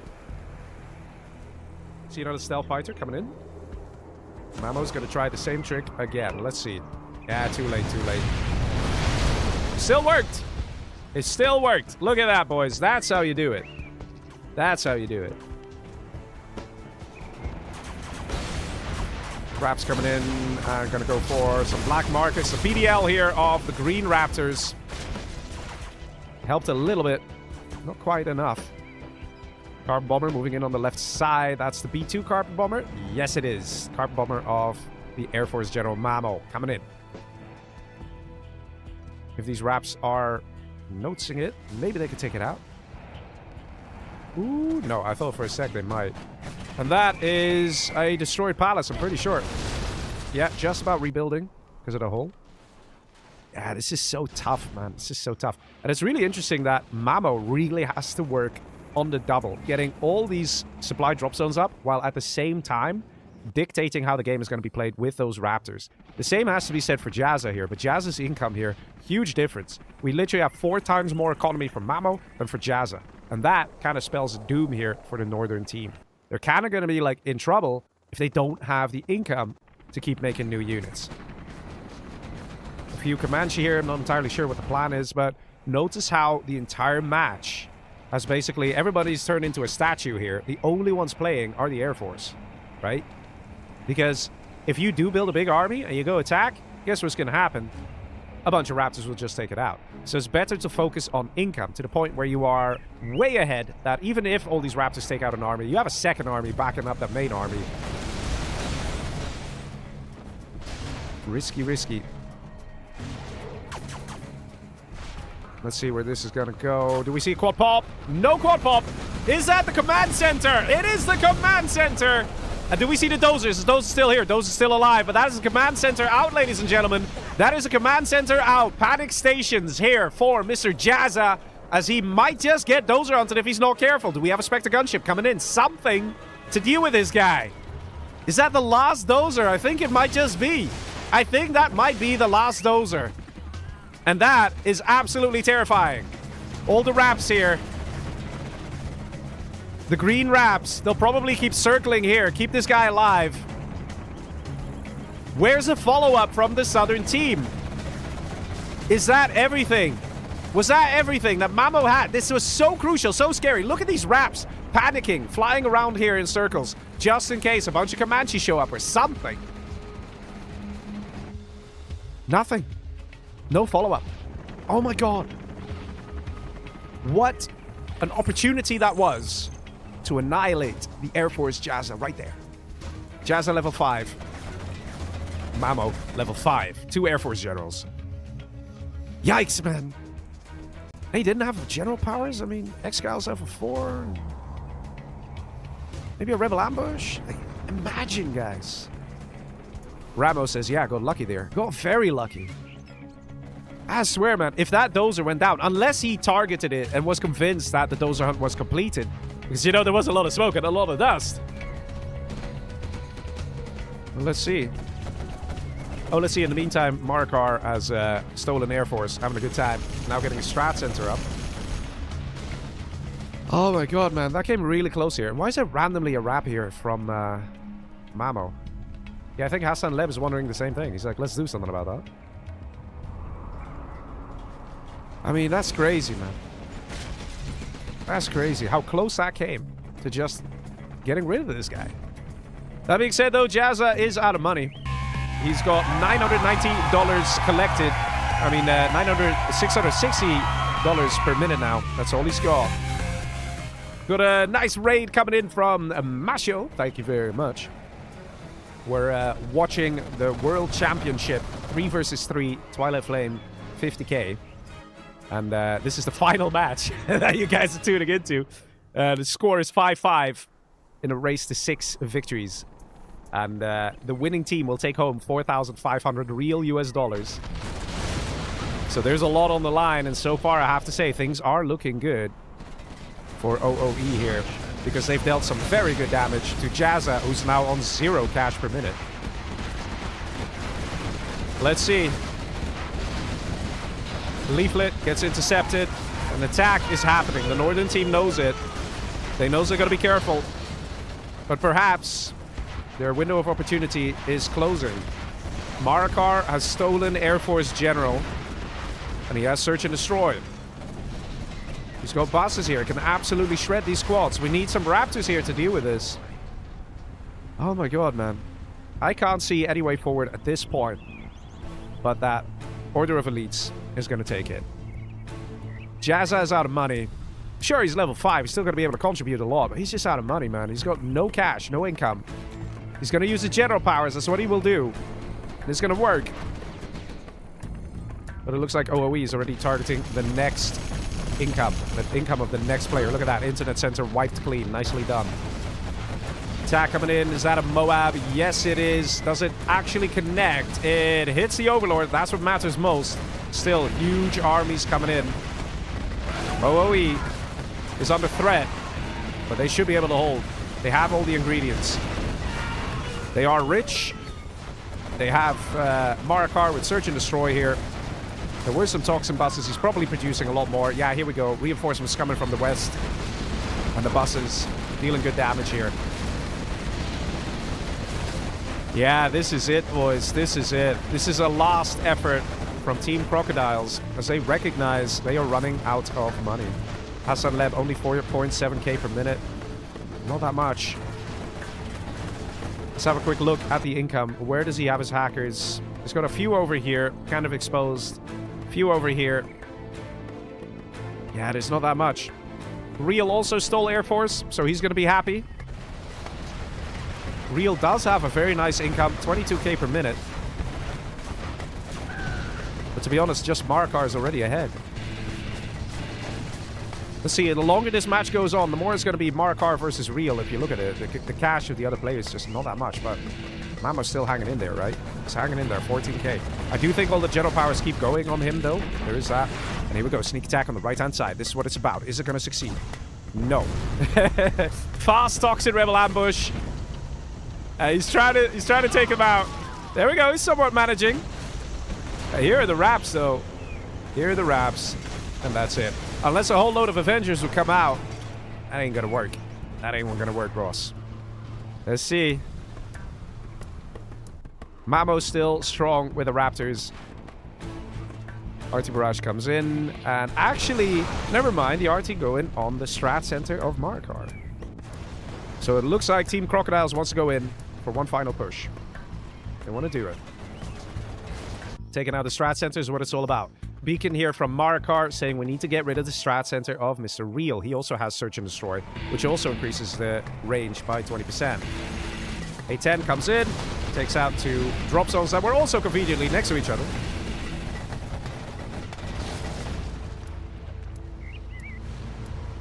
Still very hard to push through. But look at this. Marakar is getting bigger and stronger, right? There is that. Air Force is still alive here. The only one who's somewhat in trouble here is ExCaL. He's got an internet center, though. But Jazz is still on 0 cash per minute. Hassan only 5.5k. Big attack. Team Crocodiles is trying, though. They're absolutely trying. There we go, good team synergy. They're sending everything they got here. Overlord's joining into the fun as well. S&D back up for Marakar, and that's just going to change things immediately. The 20% extra range boost for these GLA units is going to help. That's for sure. Toxin buses out as well. But I have to say, Team Crocodiles standing strong. Especially the rocket buggies in the back here. Did a lot of good damage. Let's see, boys. Let's see where this is going to go. Team Crocodiles not giving up yet, but Air Force coming in, striking down the arms dealers. Look at this guy, man. Look at this guy with the wraps. And that's sort of the downside. If you get a nice big army that you want to attack with, you still have to watch your cliffs and keep a bunch of quads out. And this is actually... Wait a minute, that's Marakar. Marakar's building wraps now. Marakar literally took out the strat with a bunch of wraps. He's like, well, sometimes you just gotta do it yourself. Oh my god, man. That's crazy. Mind you, over here we do have ReaL. And he has found his way a little closer to the base of OoE. But still, is it going to be enough? I don't think OoE will allow him to get into the base. Raps coming in, dealing damage to the army in the middle, actually. The Overlord army. Marakar coming in strong with that sneak attack. Marakar does have Search and Destroy here. And he did destroy the Search and Destroy of ReaL. So ReaL is still rebuilding that. So that's going to take a while to come online. Which means that right now, at this very moment, Marakar has that advantage going. He's got a lovely army here. He's got an Avenger too. Which will help increase the attack speed of the quad cannons. The bus does get taken out.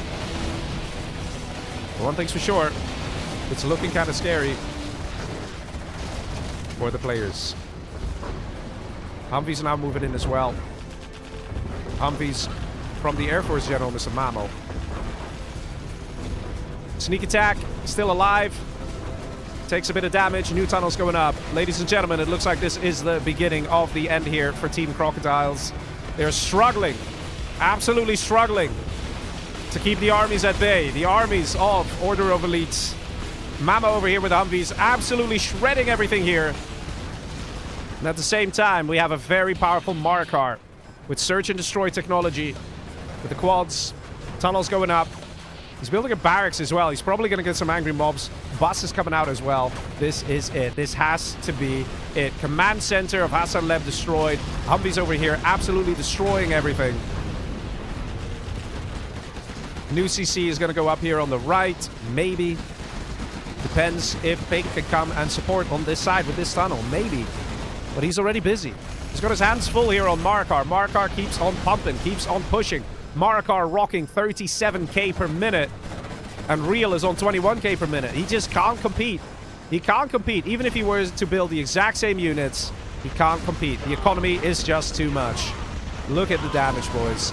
Look at the damage. Jazza knows it. And he surrenders as the Air Force. And there we go. Ladies and gentlemen, it is the Order of Elites that takes this crown. The World Championship of the Twilight Flame 50k tournament. $7,200 worth of prize money. $4,500 of which goes to the winners. ExCaL, Marakar, and Mamo. And they do it. They actually do it. We had a mismatch happening in the final match. But it didn't faze them. They kept going. My god, what a set of matches this has been. They have done it. Ladies and gentlemen, OoE, they've done it. They've done it again. But one thing's for sure, the battle was real. The battle was intense. Very well played to all the players. We saw some crazy action, some crazy damage done. Very well played to everyone. That was not an obvious victory there for OoE. Some people may have been in the beginning, they may be like, yeah, of course OoE is going to take it. I don't know, man. It was coming really close there if you think about it. But that last match, they started so well. So well, man. and they managed to get it to a victory. Very well played. I have to say congratulations to the players. I'm sure they'll be very happy, right? Very happy with the amount of cash. Of course, that was sponsored very nicely by Mr. Oxygen and organized by Pocha. So thank you very much to the people doing that. There's also this exact same set has also been streamed by General Sahel, which I highly suggest you guys check out. And I will post the link as well.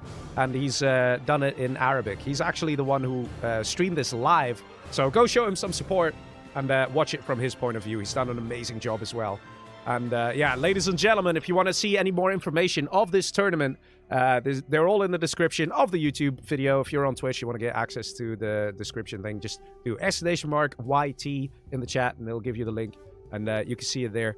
But yeah, ladies and gentlemen, I hope you enjoyed the games. It was absolutely lovely seeing these games. And yeah, I hope you enjoyed it. If you did, and you're on YouTube, you could always give a like. Really appreciate it. And also do check out the players. The links are also in the description to their YouTube channels. And go show them some love, man. Go show them some love. Go show them some likes. If there was anything in particular that you really enjoyed, just go on their channel and leave a comment. Say, oh man, I saw this. Absolutely great stuff. You know, always good, man. Always good. And yeah, that's going to do it for this stream. We'll be back again on Tuesday, and I'll probably be playing myself. I'll play some free-for-all games, just having a bit of fun, and hopefully I will catch you guys then. This is Legionnaire signing off.